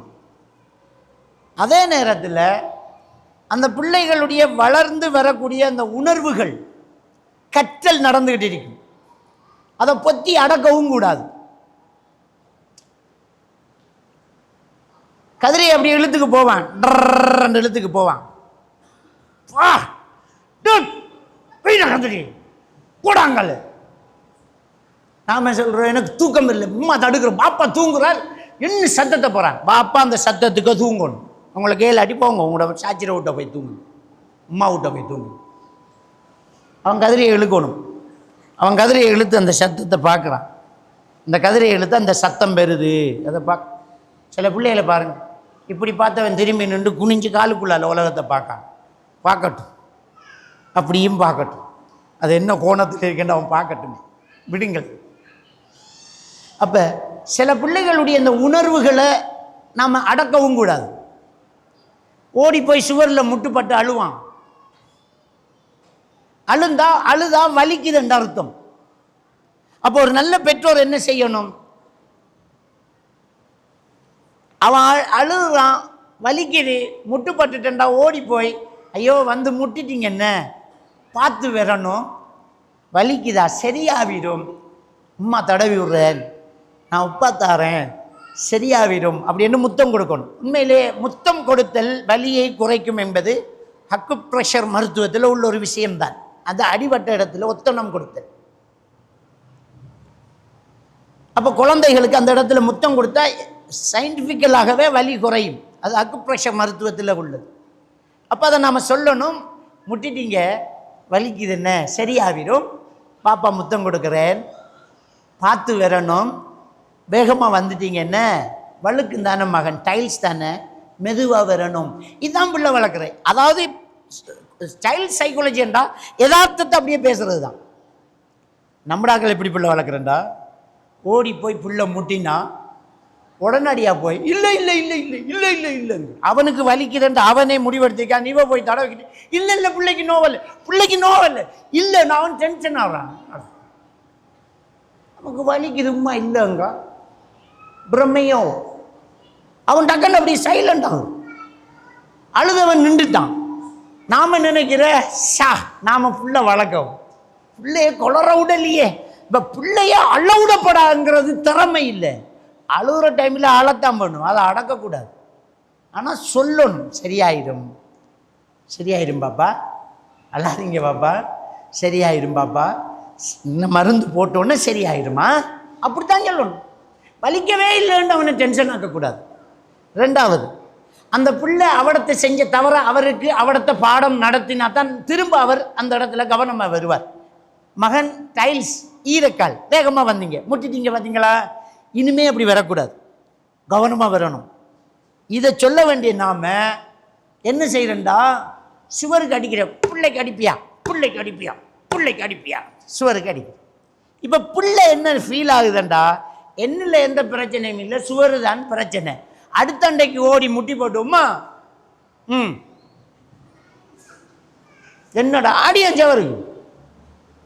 இப்போ இவன் தவறு செஞ்சு விட்டு இன்னொரு ஆள்கிட்ட பழி போடுறதுக்கு நாம் பழக்கிறோம். நபிகள் நாயகம் ஸல்லல்லாஹு அலைஹி வஸல்லம் அவர்கள் வீதியால் போகும்போது ஒருத்தர் வெட்கப்படுறவருக்கு புத்திமதி சொல்லிட்டு இருக்கிறார். அவருடைய சகோதரர், வெட்கப்படாதடா, ஏன்டா பொம்பளை புள்ள மாதிரி வெட்கப்படுறேன். போன நபிகள் நாயகம் ஸல்லல்லாஹு அலைஹி வஸல்லம் அவர்கள் திரும்பி வந்து கூப்பிட்டு சொன்னாங்க, விடுங்க, வெட்கப்படட்டும். அது அவனுடைய இமோஷன், அவனுடைய ஒரு மனவெழுச்சி, அது விடுங்க, வெட்கப்படட்டும். அல் ஹயா ஷுஅபத்து மினல் ஈமான், வெட்கம் ஈமானில் ஒரு பகுதி தானே, விடுங்களேன், அடக்காதீங்க. வெட்கப்பட்டுட்டீங்கன்னா அடக்குறல்ல, வெட்கம் பெருந்தான். இனிமே நம்ம பார்த்துக்கொள்ளணும், மூடி வச்சுட்டு கதவை உள்ளால தாப்பால் போட்டுட்டு குளிக்கணும் அப்படின்னு சொல்லணும். என்னடா வைக்க ஆம்பளடா நீ அப்படின்னு சொல்லினா நாளைக்கு எல்லாம் செஞ்சுட்டு வந்து நான் ஆம்பளை தான்றோம். அப்போ அந்த உணர்வுகளை மதித்து நடக்கணும். அதே மாதிரி இந்த பிள்ளைகளுக்கிட்ட தன்னம்பிக்கையை ஊட்டி வளர்க்கணும். உன்னால் முடியும், நீ செய்வ, நீ சாதிப்ப. தன்னம்பிக்கையை ஊட்டி வளர்க்கணும். அதே நேரத்தில் அந்த தன்னம்பிக்கை ஊட்ட போய் ஒரு சிலர் எப்படி தன்னம்பிக்கை ஊட்டுறாங்கண்டா, கம்பேர் பண்ணி தன்னம்பிக்கை ஊட்டுறாங்க. அது ரொம்ப பெரிய தப்பான ஒரு விஷயம். தன்னம்பிக்கை ஊட்ட நல்ல மார்க்ஸ் எடுக்கணுங்கிறதுக்காக என்ன சொல்கிறது தெரியுமா? சாச்சாட மகன் அப்ப ஒன்றை விட 6 மாதம் இளமடா அவன் என்ன மார்க்ஸ் எடுத்தீங்க? கம்பேர் பண்ணுறது பச்சை பிள்ளை. அவன் எடுத்த மார்க்ஸை சந்தோஷமாக இருக்கு. நமக்கு 85 எடுத்திருக்கானுங்கிறது கடும் சந்தோஷம்தான். ஏன்னா நாம் 15 தான் எடுத்து, அவன் விட்டத்தை தான் நாம் எடுத்த. கடும் சந்தோஷம் உண்டாலும் காட்டிக்கிறல்ல. என்னடா இது, என்னடா 85 அடிக்க, எங்கடா 15? இப்படி புள்ள வளர்க்கப்படாது. முதல்ல தன்னம்பிக்கை ஊற்று எப்படி என்றா, மகன் நீங்கள் ஃபஸ்ட்டு வரணும், நீங்கள் நல்ல மார்க்ஸ் எடுக்கணும் அப்படின்னு சொன்னால் தன்னம்பிக்கை வரும். நீங்கள் தான் ஃபஸ்ட்டு வரணும், நீங்கள் தான் வகுப்பில் ஃபஸ்ட் ஆகணும் அப்படின்னு சொன்னால் தாழ்வு மனப்பாங்கு வரும். ரெண்டுக்கும் வித்தியாசம் பாருங்கள். நீ தான் ஃபஸ்ட்டு வரணும் என்றால் தாழ்வு மனப்பாங்கு. நீ தான் ஃபஸ்ட்டு வரணும் என்று ஒரு பிள்ளையை சொன்னால் அந்த வகுப்பில் இன்னொருத்தன் ஃபஸ்ட்டு வந்தால் இவன் செத்து போய்த்துருவான். அவன் மேலே எரிச்சப்படுவான், அவன் புத்தகத்தை திருடுவான், அவனோட கோவப்படுவான், அவனுக்கு பென்சில் குத்துடும். அவனுக்கு 98, இவனுக்கு 97 ஆரிக்கும். அதை தாங்கி கேளாது. அப்படியே வீட்டை வரும், புத்தகத்தை தூக்கி அறிவான். என்னடா நல்ல மார்க்ஸ் தானே எடுத்திக்கா, என்னடா இல்லம்மா எனக்கு 97, அவனுக்கு 98. மனநோய் ஆயிட்டு பிள்ளை. காரணம் நாம தான். எவ்வளவு சந்தோஷப்பட வேண்டிய மார்க்ஸ் அது. ஆனா இதை விடுக்க 40 மார்க்ஸ் எடுத்தவன் ஜாலி சந்தோஷம். 40 மார்க்ஸ் எனக்கு சந்தோஷமா ஓடுறான், கூவுறான். அவனுக்கு அது பெருசி. அவன் பேரண்ட்ஸ் அப்படி சொல்லிக்காங்க. நாம சொன்ன விஷயம் வேறு. நீதான் ஃபர்ஸ்ட் வரணும் என்றால் தாழ்வு மனப்பாங்கு வரும். நீயும் ஃபர்ஸ்ட் வரணும் என்றால் தன்னம்பிக்கை வரும். நீயும் ஃபர்ஸ்ட் வரணும் என்றால் 1 மார்க்ஸ் எத்தனடா? 98. எனக்கு 95டா, மாஷா அல்லாடா. இப்போ ஒரு சமரசம் இருக்கு. நம்முடைய ஸ்ரீலங்காவில் வெண்ட டீம் தோத்த டீமுக்கு அடிக்கிற, இந்த தோத்த டீம் வெண்ட டீமுக்கு அடிக்கிற நம்முடைய ஸ்ரீலங்காவில் தோத்தவன் இருக்கிற இல்லை, அடிதான் கிரவுண்டில் அடி உள்ளும், வெண்டவனுக்கு அடி உள்ளும். நம்முடைய ஸ்ரீலங்காவில். வெளிநாடுகளில் தோத்த டீம் வெண்ட டீமை லைனில் நின்று விஷ் பண்ணி அனுப்பிட்டு கிரவுண்டை க்ளீன் பண்ணிட்டு இருப்பான். ஏன்னா அவனுக்கு கொடுக்கப்பட்டது அப்படி. இன்னைக்கு அவன், நாளைக்கு நீ. வெல்கம் பண்ணு. ஒருத்தர் நல்ல மார்க்ஸ் எடுத்தால் வெல்கம் பண்ணு, விஷ் பண்ணு. அந்த பொறாம உணர்வு இல்லாமல் நம்ம குடும்பத்திலேயே நம்ம பிள்ளைக்கு முன்னால் இருக்கிறதே அப்படித்தானே. அவர் வீடு கட்டிட்டாரண்டா, இங்கே நெஞ்சு பொட்ட பொடக்கும். என்ன தாட்டை போட்டு எங்கள் களவு எடுத்தானே யாருக்கு தெரியும். இப்போ 2 பேர் மூடு கட்டிருக்க, இவர் உழைச்சி அங்கே என்னத்தை தூளை வித்தானா யாருக்கு தெரியுமாண்டா பிள்ளை கேட்டுக்கிறீங்க. அப்போ இன்னொருத்தன் வளரும்போது இப்படித்தான் நடக்கிறதுங்கிறத பிள்ளை நம்மக்கிட்ட படிக்கும். மாஷா அல்லா, நம்முடைய சகோதரன், நம்முடைய மாமா, நம்முடைய சாச்சா, நம்முடைய தங்கச்சி, மாஷா அல்லா மாஷா அல்லா, நீ காரு வேண்டாம் வேணே, மாஷா அல்லா சந்தோஷண்டி நல்லண்டி அப்படின்னு சொல்லும்போது பிள்ளை அதை பூரிப்படை. ஒரு ஆளை விஷ் பண்ணுறத பழக்கணும். இது அப்படி இல்லையே, நீ தான் மார்க்ஸ் எடுக்கணும், நீ தான் ஃபஸ்ட்டு வரணும். இல்லை, நீயும் ஃபஸ்ட்டு வரணும், நீயும் நல்ல மார்க்ஸ் எடுக்கணும். அதை சொல்லணும். எடுத்த மார்க்ஸை பாராட்ட தெரிஞ்சுக்கணும். ஜஸ்ட் ஒரு 30 மார்க்ஸ் எடுத்தால் கூட முதல்ல அதை பாராட்டுங்க. ஒரு 30 மார்க்ஸ் எடுத்தாலும் அதை பாராட்டுங்க. எப்படி பாராட்டணும்? மாஷா அல்லா, நீ விளையாடிக்கிட்ட தெரிஞ்ச, புத்தகத்தை எடுத்து படித்ததை காணவும் இல்லை, 30 மார்க்ஸ் எடுத்திருக்கிற. இப்போ என்ன நினைக்கிற நீ? உட்கார்ந்து படிச்சேன்டா நீ 100 மார்க்ஸ் எடுப்படா. நீ சாதாரண நாள் கிடையாது. உனக்குட்ட அவ்வளவு பவர் இருக்குங்கிறது விளங்குதா? இனிமே படிமகன், உன்னால நல்ல மார்க்ஸ் எடுக்கலண்டா, நீ சாதாரண ஆள் இல்லடா, உனக்கு முடியும்டா அப்படி என்று சொன்னால் அந்த பிள்ளைக்குள்ள ஒரு மோட்டிவேஷன். ரைட், திட்ட பிடிச்சிட்டீங்களா, செத்து போகணும் போல இருக்கும். நாம என்ன சொல்றேன்டா, அவனுக்கு கதைக்கிற கதையெல்லாம் அவனுடைய ஆள் மனசில் அன்கான்சியஸ் மைண்டில் சஜஷனாக பதியுது. மக்கு மக்கு மக்கு மக்கு மக்கு மக்கு மாடு, நீ மாடு மேய்க்கத்தாண்டா லாயக்கு, ஒன்றுக்கும் உருப்படி இல்லாது. சனியன் எதை தொட்டாலும் அப்படித்தான். இதை சொன்னோன்னா அந்த பிள்ளைக்கு அது ஒரு சிக்னேச்சர் ஆகும். நான் உருப்படாதவன், நான் எதை தொட்டாலும் நல்லா வாரேன், எனக்கு படிப்பு ஏறாதாம், எனக்கு மாடுதான் மேய்க்க வேண்டி வருமாம். இப்போ அவனை தாழ்த்திக்கிறான். எனக்கு முடியாது, எனக்கு இயலாது, எனக்கு முடியாது அப்படின்னு அவன் தாழ்த்திக்கிறான். நபிகள் நாயகம் ஸல்லல்லாஹு அலைஹி வஸல்லம் அவங்க சொன்னாங்க, இஹ்ரிஸ் அலா மா யன்ஃபஅக், முஸ்லிமில் வரக்கூடிய ஹதீஸ். உனக்கு பிரயோசனம் தர்ற விஷயத்தில் தொடர்ந்து முயற்சி செஞ்சுக்கிட்டே இரு, பேராசப்படு. ஓடி சும்மா சொல்லல ஸல்லல்லாஹு, சொல்லிட்டு அடுத்தது என்ன சொல்லாங்க, வலா தஅஜஸ், டயர்டாகி இருந்துடாத, ஓடிக்கிட்டே இரு. வயசு 70 போய்த்தோண்டி இருக்காத, நமக்கு என்ன இதுக்கு போகிற வேண்டு உட்காராத, 2-3 தடவை நம்ம ஃபெயில் ஆகிட்டோம்ட்டு உட்காராத. ஒலா தஅஜஸ், உட்காராத, ஓடு, தேடு, முயற்சி செஞ்சுக்கிட்டே. நம்ம தான் கணக்கு போட்டு வச்சுக்கோம், 1 2 3 என்று. ஒரு தரம் செஞ்சோம் சரி வரல, 2 தரம் செஞ்சோம் சரி வரல, 3ஆவது தரம் செஞ்சோம் சரி வரல, காலால் ஒரு அடி. இதுக்கு பழமொழி வர வச்சுக்க, முடியும் வரை முயற்சி செய். முடியும் வரை முயற்சி செய்யண்டா, எடுத்த விஷயம் முடியும் வரை முயற்சி செய். அது 50ஆவது தடவையும் இருக்கலாம். இந்த குண்டு பல்வை கண்டுபிடிச்ச தோமஸ் அல்வா எடிசன் 10,000 தடவைக்கு போகிறது தான் கண்டுபிடிச்சாராம். எவ்வளோ பொறுமையாக இருந்திருக்கும் அந்த ஆள். அவர்கிட்ட கேட்குறாங்க, சார் 10,000 தடவை நீங்கள் முயற்சி பண்ணி தோற்று போனீங்களே, அப்போ 10,000 தடவையும் நீங்கள் தோத்துட்டீங்களான்னு. அவர் சொன்னாராம், இல்லை நான் தோக்கலை, 10,000 பல்பும் 10,000ங்கிறத கண்டுபிடிச்சேன்னுட்டார். தோல்விகள் கூட வரும், அனுபவம். தோல்வி அவமானம் இல்லை, அனுபவம். அந்த மனசு அப்படி சொல்லுது. நம்ம பிள்ளைகள் தோத்துட்டு வந்தா பழிக்காதீங்க, பழிக்கிறல்ல, அந்த பிள்ளைகளை சொல்கிற, அடுத்த முறை உன்னால் சாதிக்கலண்டா, உனக்கு ஏலும், உனக்கு முடியும், நீ செய்வ. நீ பாரு, நீ 3ஆவதுக்கு வந்திருக்கிற, நான் நினச்சி கூட பார்க்கல. உன்னை விட பெரிய பெரிய உடம்புள்ளவெல்லாம் வந்து, வெளியூர்காரெல்லாம் வந்து உன்னோட ஓடி இருக்கான். அதுக்குள்ளேயே நீ 3ஆவது வந்திக்கண்டா, இன்னும் கொஞ்சம் முயற்சி பண்ணால் உன்னால் ஃபெஸ்ட்டு வர முடியலண்டா, அதெல்லாம் ஒரு விஷயமே இல்லைடா அப்படின்னு சொன்னால் அவன் நிம்மதியாக இருப்பான். முயற்சி தொடர்ந்து செஞ்சுக்கிட்டே இருப்பான். நம்ம முடியும் என்று சொல்கிறோம். ஸல்லல்லாஹு அலைஹி வஸல்லம் அவங்க சொன்னாங்க, இஹ்ரிஸ் அலா மா யன்ஃபஅக், உனக்கு பிரயோசனம் தாரத்தை தொடர்ந்து செஞ்சுக்கிட்டே இரு, வலா தஅஜஸ், உட்கார்ந்துடாது. வஸ்தஈன் பில்லா, பிரச்சனைகள் வரும், அடுத்தவன்ட்டு சொல்லாத, அல்லாஹ் கிட்ட சொல்லு. வஸ்தஈன் பில்லா, அல்லாஹ் கிட்ட உதவி தேவை. நம்மளவங்க இருக்கிறவன் தான். அங்கிள் நான் ஒரு புத்தகம் எழுதலாம் வேண்டியிருக்கேன், நீங்கள் புத்தகம் கிளிப்பியில் அப்பங்க அவனுக்கு ஐடியாவே வைக்கணும். நம்ம மோட்டிவேட் பண்ணுறோம் இல்லையே, மாஷா அல்லாஹ், வெரி குட்தா, சாதிப்படா, நீ எழுதுவிடா, எதிர்காலத்தில் நீ ஒரு பெரிய எழுத்தாளனா வர போறடா, வெரி குட். உனக்கு என்ன தேவைன்னு கேளு, உனக்கு என்ன வேணும், பேப்பர் வேணுமா, பென்சில் வேணுமா, பேனா வேணுமா, பிரிண்ட் பண்ணுறதுக்கு ஏதாவது உதவி தேவையா, அங்கள்கிட்ட கேளுடா. நல்ல முயற்சி, கைவிட்டுறாத.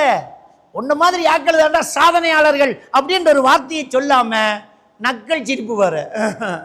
பாப்பாவே பிள்ளைய சிரிக்கிற, நக்கல் பண்ணுறான்.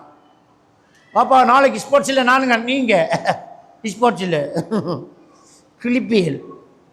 பாப்பாவே இப்படி சொன்னவன் நல்லா வருவானா? ஸ்கூல் விடக்கூடிய தவறு என்ன தெரியுமா? ரிப்போர்ட்டு கொடுக்கும்போது மார்க் ஷீட்டை கொடுப்பாங்கல்ல, பிள்ளட மார்க்ஸை போட்டுவிட்டு பக்கத்தில் அதிகூடிய புள்ளியை போட்டு கொடுக்குறது. வகுப்பில் அதிகூடிய புள்ளி, உங்களோட புள்ளை எடுத்தது 60, வகுப்பில் அதிகூடிய புள்ளி 99. அது அதிகூடிய புள்ளி இல்லை, அடி வாங்கி கொடுக்கும் புள்ளி. அந்த புள்ளியை வச்சு தான் இந்த புள்ளை போட்டு வெளுவலன்னு வெளுக்கப்படுறதே. அவரை புள்ளட மார்க்ஸையும் பார்த்துட்டு வகுப்பில் எடுத்த புள்ளியையும் காட்டி, இங்கே வஞ்சா நீ தவுட்ட திண்டா, மண்ணை திண்டா, நீ இஞ்சோறு தானே திண்ட. உண்ட கிளாஸில் உண்ட வகுப்பில் ஒரு படியை 100 எடுத்திக்கானா இல்லையா, பல்லாரண்டு உண்டு. அடுத்த முறை திருத்திக்கு வருவார், சரியா ஆசிரியரை போலே எழுதிக்கிட்டு வருவான் அவன். நாம் என்ன செய்யணும்? ஸ்கூல் செய்யக்கூடிய தவறு அந்த அதிகூடிய புள்ளியை போட்டு கொடுக்கக்கூடாது. பிள்ளைகள எல்லாம், இத்தாலியிலே எல்லாம் பிரைமரி பிள்ளைகளுடைய மார்க்ஸை பேரண்ட்ஸுக்கே கொடுக்கறது இல்லை ஆசிரியர்கள். அப்போ ஏன் எக்ஸாம் வைக்கிறீங்கன்னு கேட்டால், ஆசிரியர்களுக்கு வழங்கணும் மாணவர்களுடைய தகுதி தராதரம், அதுக்கு தான் நாங்கள் எக்ஸாம் வைக்கிறோம், உங்களுக்கு ஆடுறது கிடையாது. இது பிரிண்ட் அடித்து நோட்டீஸ் போர்ட்டில் போட்டு விடுறது. பிள்ளைகளுக்கு முடியும், உன்னால் ஏலும், நீ சாதிப்ப அப்படிங்கிறத நம்ம கொடுக்க மாட்டேங்க. அப்போ பிள்ளைகளுக்கு தோல்வியை ஏற்றுக்கொள்ளக்கூடிய மனோவலிமையை கொடுக்கணும், பிரச்சனையை எதிர்நோக்கக்கூடிய தைரியத்தையும் கொடுக்கணும். வாழ்க்கையில் பிரச்சனை வரும், இப்போ அதில் நடிக்கும்.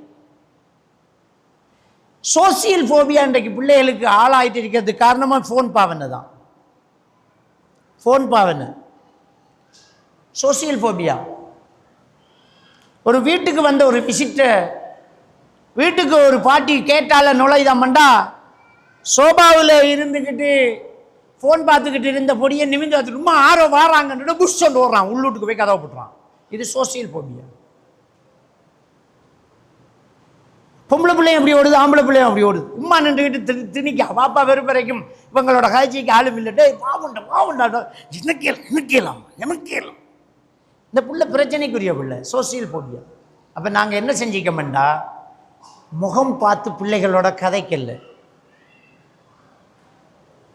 நாமளே முகம் பார்த்து கதைக்கல்ல. முக்கியமான ஒரு விஷயம், ஐ கான்டாக்ட்.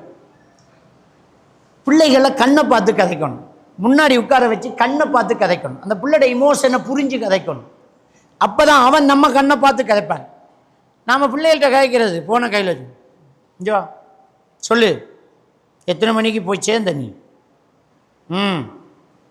அப்புறம் பிறகு பாப்பம்மா இருந்தாவா, என்ன சொன்னான், இடைக்கிட இப்படி திரும்பி பார்க்கணும், சொல்லுடா. அப்போ பிள்ளை வளராது. பிள்ளைக்கிட்டானே கதைக்கணும், போனை தூக்கி வை, அவனை இப்படி உட்காரு, நம்மட பிள்ளை தான், கையை பிடி, தொடையில் கையை, கண்ணை பாரு, எத்தனை மணி போனடா, சின்னப்பாலாம் இருந்தாரா, என்ன சொன்னார், பாப்பாவை கேட்டாங்களா, பாப்பம்மாவுக்கு சலாஞ்சன் இல்லையா, எப்படி இருக்கா, பாப்பம்மாவுக்கு துவா கேட்டையா, சொல்லுடா. அப்படின்னு நாமளே கண்ணை பார்த்து பிள்ளைகிட்ட கதைக்கணும். நம்ம மகளுக்கிட்ட கண்ணை பார்த்து நாம் கதைக்கணும். அப்போ தான் அந்த பிள்ளை வாராக்கள்கிட்ட கண்ணை பார்த்து கதைக்கும். இல்லாட்டி அந்த ஐ கான்டாக்ட் இல்லாமல் போகும்போது சோசியல் ஃபோபியா தானாக என்ன செய்யும், ஒரு பிள்ளைகிட்ட ஏற்படும். அப்போ முக்கியம் அது. கூச்சப்படுத்தும் போதும், வெட்கப்படுத்தும் போதும், அவமானப்படுத்தும் போதும் பிள்ளைகளுக்கு சோசியல் ஃபோபியா ஏற்படும்.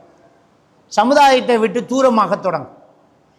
இன்ட் அடிக்கிறது, ஒரு பிள்ளைக்கு அதில் ஒரு குறை இருக்கிறது அந்த பிள்ளைக்கு தெரியக்கூடாது. இப்போ வீட்டை வாராக்களும் சும்மா இருக்கிறல, என்னடா எல்லா பிள்ளையும் பிள்ளை, இது மட்டும் கருப்பு என்னடோ அப்படிங்கிற, இதை நீ சொல்லணுமா?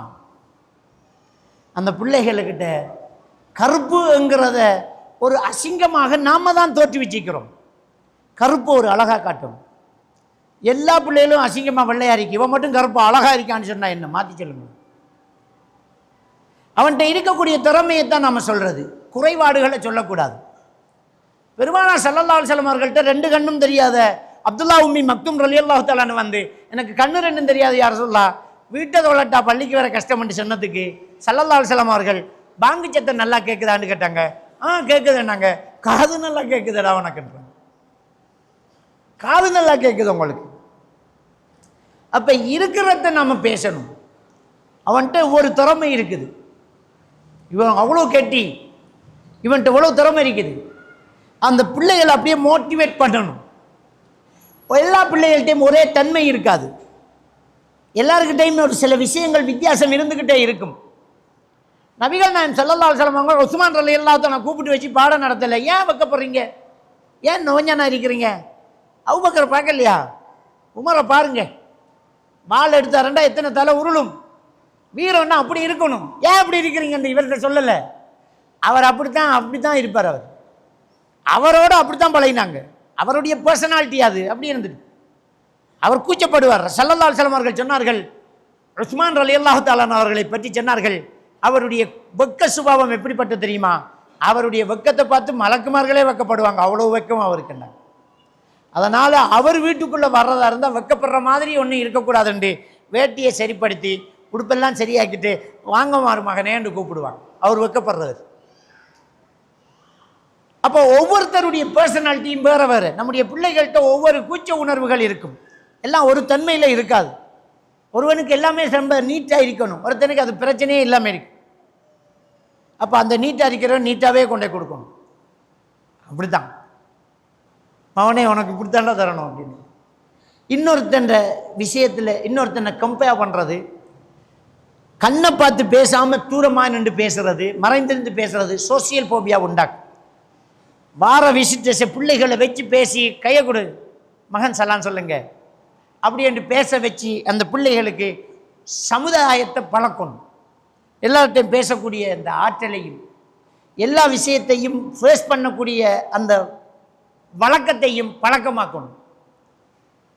ஸ்கூலுக்கு போனால் பிள்ளைகள்கிட்ட சில டவுட்டுகளை சொல்லி கொடுத்து இதை போய் சேர்த்து கேளுன்னு பயிற்சி கொடுக்கணும்.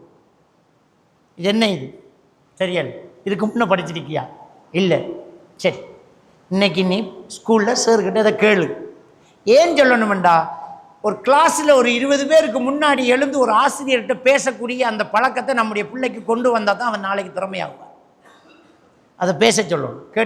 கேட்டிங்களா? என்ன சொன்னார் சார்? புரிஞ்சுதா? அப்படின்னு ஒரு தடவை புரியலாட்டி இன்னொரு தடவை முயற்சி பண்ணணும். அப்போ இப்படி இந்த பிள்ளைகளுக்கு இந்த உலகத்தை எதிர்நோக்கக்கூடிய விஷயங்களை நம்ம சொல்லி கொடுக்கணும். குடும்ப கஷ்டங்கள் அந்த பிள்ளைகளுக்கு தெரியணும். ஜாபீர் ரலியல்லாஹு தஆலான்னு சொல்கிறாங்க, பாப்பா யுத்தத்துக்கு போகிறதுக்கு முன்னாடி கூப்பிட்டு குடும்ப பொறுப்பை என்கிட்ட தந்துட்டு போகிறார். மகனே, இன்னாருக்கு இவ்வளவு கடன் இருக்கிறது, ஈச்ச மரத்தில் பழம் தயாராக இருக்கிறது, மரணித்தால் இந்த பழங்களை எல்லாம் அறுவடை செய்து கடனை கொடுத்துடும் மகனே, என் கபரு குளிர வேண்டும் என்று சின்ன வயசு மகனுக்கிட்ட நசியத்து சொன்னார் பாப்பா. நாம் பிள்ளைகளுக்கிட்ட கஷ்டத்தை சொல்கிறதே இல்லை, அதனால் நம்முடைய கஷ்டம் விளங்காமல் ஒத்த பிடியில் நிற்கான். கேடிஎம் பைக்கில் இப்போ வீட்டுக்கு இடிக்கணும், இல்லாட்டி என்ன காண மாட்டேலங்க. இப்போ மோட்டார் பைக்கல் வேணும் அப்படியங்க. நம்ம வளர்த்தது அப்படி, கேட்டதெல்லாம் கொடுத்து வளர்த்தோம். இப்போ அவன் 10ஆம் ஆண்டில் ஃபீல் பைக் ஒன்று கேட்குறான். 10ஆம் ஆண்டில் 8 லட்சம் ரூபாயோட பைக்கல் இப்போ தரணுங்க. சோறு 2 நாளாக திங்கணுண்டா உம்மா காதில் கழுத்தில் தான் புருஷன்ட்ட கொடுத்து புள்ள சோறு திங்கெல்லாம் வேண்டிக்காங்க. முதல்ல அவளுக்கு விழுக்கணும் பெழுவு. இந்த புள்ள இதில் போய்த்தான் கூட்டி அள்ளிக்கிட்டு வாரேன். 8 லட்சத்துக்கு பைக்கல் வேணுன்னா இன்னொரு லட்சம் பேரையா வச்சுக்கோங்க. மையத்தை அடக்கிற செலவு, லைசனும் இல்லை, எக்ஸ்பீரியன்ஸும் இல்லை. ரோட்டில் போய் இருக்கிற ஸ்பீடை கடைசி வரைக்கும் முறுக்கி பார்க்குறான். எத்தனை ஆக்சிடென்ட் நடந்துட்டு இருக்கு. அந்த புள்ள எவ்வளோ கத்துறான் தகப்பேன். நான் எவ்வளவு சொல்லி கேட்கலையே, இந்த புள்ள வேண்டி கேட்டுட்டானே, நீ ஏன் வேண்டி கொடுத்து விடலையே, ஊட்ட விட்டு போறேன் நானே, 2 நாள் சாப்பிடலையே, 3 நாள் ஆளக்கான இல்லையே, எப்படி வந்துச்சு இந்த பழக்கம்? அப்போ மைலோ வேண்டி கேட்ட நேரம் வேண்டி கொடுத்தல, சாக்லேட் வேண்டி கேட்ட நேரம் வேண்டி கொடுத்தல, இப்போ ஃபீல் பைக் வேண்டி கேட்டியா வேண்டி கொடுப்பேன் நீ. அப்போ இல்லைன்னு இருந்தால் இப்போ புரிஞ்சிருக்கும். எல்லா பிள்ளைகளும் அப்படி நிற்குதா? இந்த பிள்ளைகள் இன்றைக்கு வாப்பா உப்பா கிட்ட சொல்கிறது என்ன தெரியுமா? பாவு பிள்ளை எல்லா பிள்ளைகள்கிட்டையும் ஃபோன் இருக்கு, எனக்கிட்ட மட்டும்தான் ஃபோன் இல்லை. இதுதான் அந்த பிள்ளைகள் சொல்லக்கூடிய டயலாக். ஓலவர் படிக்கிறவன் சொல்கிறான், இந்த கிளாஸில் முழு பெரும் பைக் வச்சுக்கானுங்க. அவனுங்களை வாப்பா மாதிரி உங்களை விட வசதி குறைஞ்சவனுங்க. இந்த உமா கிட்ட போஸ்ட் பண்ணுற வாப்பா கிட்ட கதைக்கிறல்ல, நம்மட வாப்பா அந்த பிச்சைக்காரனா, எனக்கு பைக் இன்றைக்கு வரணும், இல்லாட்டி நான் படிக்க மாட்டேன், என்ன தேடுவியல், என்ன காண மாட்டேன் என்று உமாவை அப்படியே பயம் காட்டுறான். இது என்ன பிரச்சனை? அந்த நேரத்தோட நாம் விட்டோமே பிள்ளை, மைலோ வேண்டி கொடுத்தமே நடிச்சாமா, 12 மணி பிறகு சாக்லேட் வேண்டி கொடுத்தமே, அங்கே வந்த பிள்ளை தானே. அவன் சொல்லுவான் எல்லாரும் பாவிக்காங்க. அந்த பிள்ளைக்கிட்ட நீங்கள் சொல்லி வளர்க்கணும், இந்த உலகமே செஞ்சாலும் மகன் மார்க்கத்தில் இல்லாட்டி அது பிழை மகன் செய்யக்கூடாது. மார்க்கம் அதை தடுத்து அதை விட்டுறக்கூடாது. இந்த உலகத்தில் அதிகமானவர்கள் சிலை வணங்குறாங்கன்னா நீங்கள் வணங்கக்கூடாது. எல்லாருமே சிக்கெட் குடிக்காங்கன்னா சிக்கெட் ஹலால் ஆகாது. எல்லாருமே ஃபோன் பாவிக்காங்கன்னா ஃபோன் பாவிக்கக்கூடாது. இதை நீங்கள் காரணமாக சொல்லவும் கூடாதுங்கிறது சின்னத்துலேருந்தே பழக்கணும். அப்போ பிள்ளைகள்கிட்ட நோ சொல்லலை, இந்த விஷயத்தை சொல்லலை, தோல்வி ஏற்றுக்கொள்ளக்கூடிய மனோ வலிமையை சொல்லலை, குடும்ப கஷ்டத்தை சொல்லலைன்னா நாம் கஷ்டப்பட்டோம். பிரச்சனையை சொல்லணும். மகன் கரண்ட் பில்லு வந்து இந்த மாதம் எவ்வளோன்னு தெரியும், மஞ்சள் பாருங்கள், எவ்வளோன்னு பாருங்கம்மா. இன்னும் அப்போ 6000 சொச்சம் பாரு, பாப்பா சம்பளமே எவ்வளோதான். சரி, இந்த காசை கொண்டே கட்டிட்டு வாங்க, நீங்கள் கொண்டே கட்டுங்க. இந்த பொறுப்புணர்ச்சியை கொடுக்கணும், கட்டணும். தண்ணி பில் இவ்வளோ, அவனுக்கு சிக்கனம் தெரியும், தெப்பை திறந்துட்டு சும்மா நிற்க மாட்டான், தண்ணி பில்லு கூடப்படா. ரூமை விட்டு வெளியில் வரும்போது ஃபேனை ஆஃப் பண்ணுவான், கரண்ட் பில்லு கூட போடாது. பாப்பா ரொம்ப கஷ்டப்படுறாங்க, பாப்பாவுக்கு இவ்வளோ பிரச்சனை இருக்குது, இவ்வளோ கடன்கள் இருக்குது. குடும்ப நிலைமை இன்னது, இப்படித்தான் வாழணும். அந்த பிள்ளைக்கு நாம் சொல்லி கொடுத்தா அந்த பிள்ளை கவனமாக இருப்பான். தேவையில்லாத செலவுகளை கேட்க மாட்டான். எங்கள்ட கிளாஸில் ஒருத்தன் ஷூ ஒன்று போட்டுக்காங்க, ஏன் 7000 ரூபா, எனக்கு அந்த ஷூ இப்போ வேணுமாம்மா. இல்லை மகன், நமக்கு 3000 ரூபாய் ஷூ போதும். இல்லை, எனக்கு அந்த ஷூ வேணும், நான் ஆசைப்பட்டுட்டேன். அப்படி கேட்குறான்னா நம்ம கஷ்டத்தை காட்டலை. நம்முடைய சம்பளத்தில் காவாசி அதுன்றது அவனுக்கு தெரியாது. நம்ம கொடுத்துட்டு எவ்வளோ பிரச்சனைப்படுறோம்ங்கிறது அவனுக்கு புரியலை. பிள்ளைகளுக்கு நம்மளோட குடும்ப நிலைமையையும் விளங்கப்படுத்தணும். இதான் நிலைமை, இப்படித்தான் போயிட்டு இருக்குது. அப்போ அந்த சோசியல் தொடர்புகள் பிள்ளைகளுக்கு என்ன செய்யும், இருக்கும்.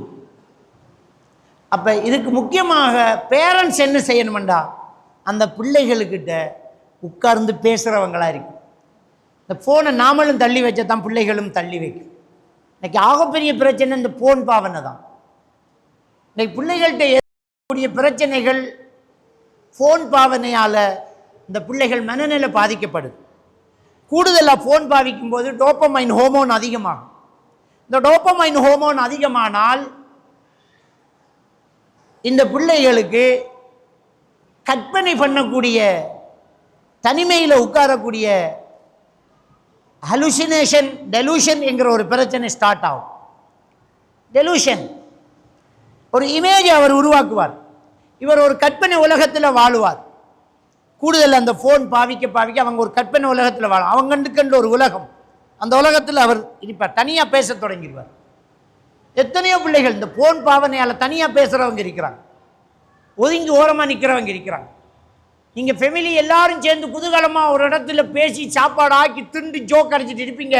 அங்கே இடையில ஒரு மூலையில் நின்று குளத்தில் ஒருத்தன் கல்லறிஞ்சிட்டு இருப்பான். அவன் கூடுதலாக ஃபோன் பாவிச்சான். அவன் ஒரு இமேஜ் உலகத்தில் வாழ்கிறான், ஒரு கற்பனை உலகத்தில் வாழ்கிறான். அவனை ஒரு அனிமேஷனாக அவன் நினைக்கிறான், தனியாக பேசுகிறான், அவனாய் கற்பனை பண்ணி போகிறான். இது டெலூஷன். இந்த டெலூஷனுக்கு ஆளாகிறான். அப்போ இன்றைக்கு பிள்ளைகள் கடுமையாக பாதிக்கப்படுற இந்த ஃபோன் பாவனை, இந்த ஃபோன் அதில் உள்ள ஆப்புகள், அதில் உள்ள கேம் எல்லாம் அப்படித்தான் டிசைன் பண்ணியிருக்கிறாங்க. நம்ம சொல்லுவோம் அரை மணித்தியாலம் தான் ஃபோன் பாவிக்கணும் என்று சொல்லுவோம். அரை மணித்தியாலம் தான்.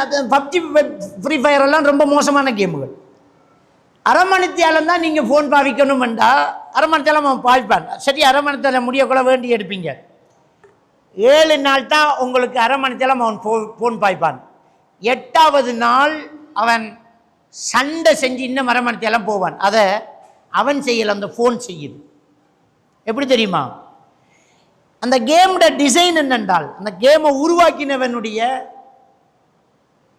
தொழில்நுட்ப வளர்ச்சி என்னென்றால், இந்த ஃபோனை பாவிக்கிறவர் 30 நிமிஷத்தில் ஆஃப் ஆக்குறார் அப்படின்னு சொன்னால் 7 தடவை தான் 30 நிமிஷத்தில் அவர் ஆஃப் ஆக்குவார்.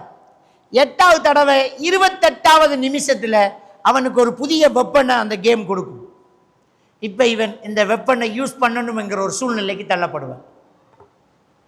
28வது நிமிஷத்தில் இவனுக்கு ஒரு பவர்ஃபுல் ஒரு ஆயுதம் ஒன்று கொடுக்கப்படுது. கேம் கிஃப்ட் கொடுத்துரும். கொடுத்தோன்ன இதை வச்சா வின் பண்ணலாம்ங்கிற மனசு அவனுக்கு கொடுக்கும். இப்போ வாப்பா வந்து, மகன் டைம் ஃபோன், இல்லை இல்லை பாப்பா பாப்பா கொஞ்சம் கொடுங்க பாப்பா, கொஞ்சம் கொடுங்க. மனநோயாளி மாதிரி கத்துவான். உம்மா போனம்பா, உம்மா இல்லை போனமா கேட்டா, ஓ டேய் போன தரான்னு பறிச்சா ஜன்னல் உடையும், மென்டல் ஆகுவான். அதை செய்தது ஃபோன் தான், ஆள் இல்லை. அப்படித்தான் அந்த அந்த அந்த கேமை டிசைன் பண்ணியிருக்கேன். நமக்கு தெரியுமா? இந்த ஃபோன் ஒத்து கேட்குது. இதில் நெட்டில் ஒன்றில் இந்த ஃபோன் இருக்கும்போது நீங்கள் என்ன பேசுகிறீங்களோ அந்த ஃபோன் ஒத்து கேட்குது. இந்த ஃபோனை வச்சுக்கிட்டு நீங்கள் ஏதாவது பேசிட்டு கூகுளுக்கு போங்க, நீங்கள் பேசின சப்ஜெக்ட் அது காட்டும். யூடியூப்புக்கு போங்க, நீங்கள் பேசின சப்ஜெக்ட் அது காக்கும். இது ஒத்து கேட்கும். ஒரு ஆளை இது டயக்னோஸ் பண்ணுது. இவர் எப்படிப்பட்டவர், எதை விரும்புகிறார், எதை பார்க்குறார், எதை பேசுகிறார் அப்படின்னு. ரைட்டா? இப்போ இந்த விஷயத்தில் ரொம்ப கவனமாக நம்ம இருக்கணும். அப்போ பிள்ளைகள்கிட்ட கூடுதலாக ஃபோனை கொடுக்காது, கூடுதலில் ஃபோனை கொடுக்காது. பிள்ளைகள்கிட்ட ஃபோனை கொடுக்காமல் வளர்க்கணும்னா நாம் ஃபோனை கொஞ்சம் குறைக்கணும் பிள்ளைகளுக்கு முன்னாடி. அப்போ ஒன்றை இல்லைன்னு சொல்கிறதுக்கு இன்னொன்றை கொடுத்து தான் ஆகணும். இதை பாவிக்காத மகன் சொல்கிறது இன்னொன்றை கொடுக்கணும். அந்த இன்னொன்று தான் நம்மளை கொடுக்கணும் பிள்ளைகளுக்கு. அதாவது நாம் பிள்ளைகள்கிட்ட கூடுதல் டைம் எடுக்கணும், பேசிட்டு இருக்கணும். பிள்ளைகள்கிட்ட கூடுதல் டைம் எடுத்து நம்ம பேசிக்கிட்டு இருந்தால் அந்த பிள்ளைகள் உலகத்தை படிக்கும், நம்மக்கிட்ட இருந்து நிறைய படிக்கும், நாம் பிள்ளைகளை படிப்போம், பிள்ளைகளுக்கு என்ன தேவைங்கிறத நாம் புரிஞ்சுக்குவோம். அப்போ ஒரு நல்ல ஒரு நிம்மதியான குடும்பம் இப்போ உருவாகும். அப்போ முரண்டு பிடிக்கக்கூடிய பிள்ளைகளை நாம் கண்ட்ரோல் பண்ணுறோம். அடுத்தது பிள்ளைகள் எங்கே போகுது, எந்த சூழல் இருக்குது, ஆரோட பழகுறங்கிறத நம்ம பார்த்து அதை மாற்றிக்கிட்டே இருக்கோம்.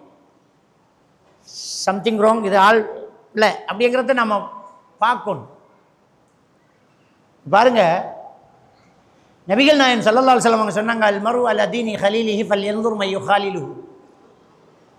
ஒரு மனிதன் தான் நெருங்கி பழகும் நண்பனின் கொள்கைக்குள் வந்து விடுவான். ஒரு மனிதன் தான் நெருங்கி பழகும் ஒரு நண்பனினுடைய மார்க்கத்துக்குள்ள அவன் வந்துடுவான், அவன் கொள்கைக்குள்ள அவன் வந்துடுவான். ஃபல்யன்துர் மை யுஹாலிலுஹு, யாரோடு பழகுறான் என்று பார்த்து பழகட்டும் அப்படிங்கிறாங்க ஸல்லல்லாஹு அலைஹி வஸல்லம் சொன்னாங்க.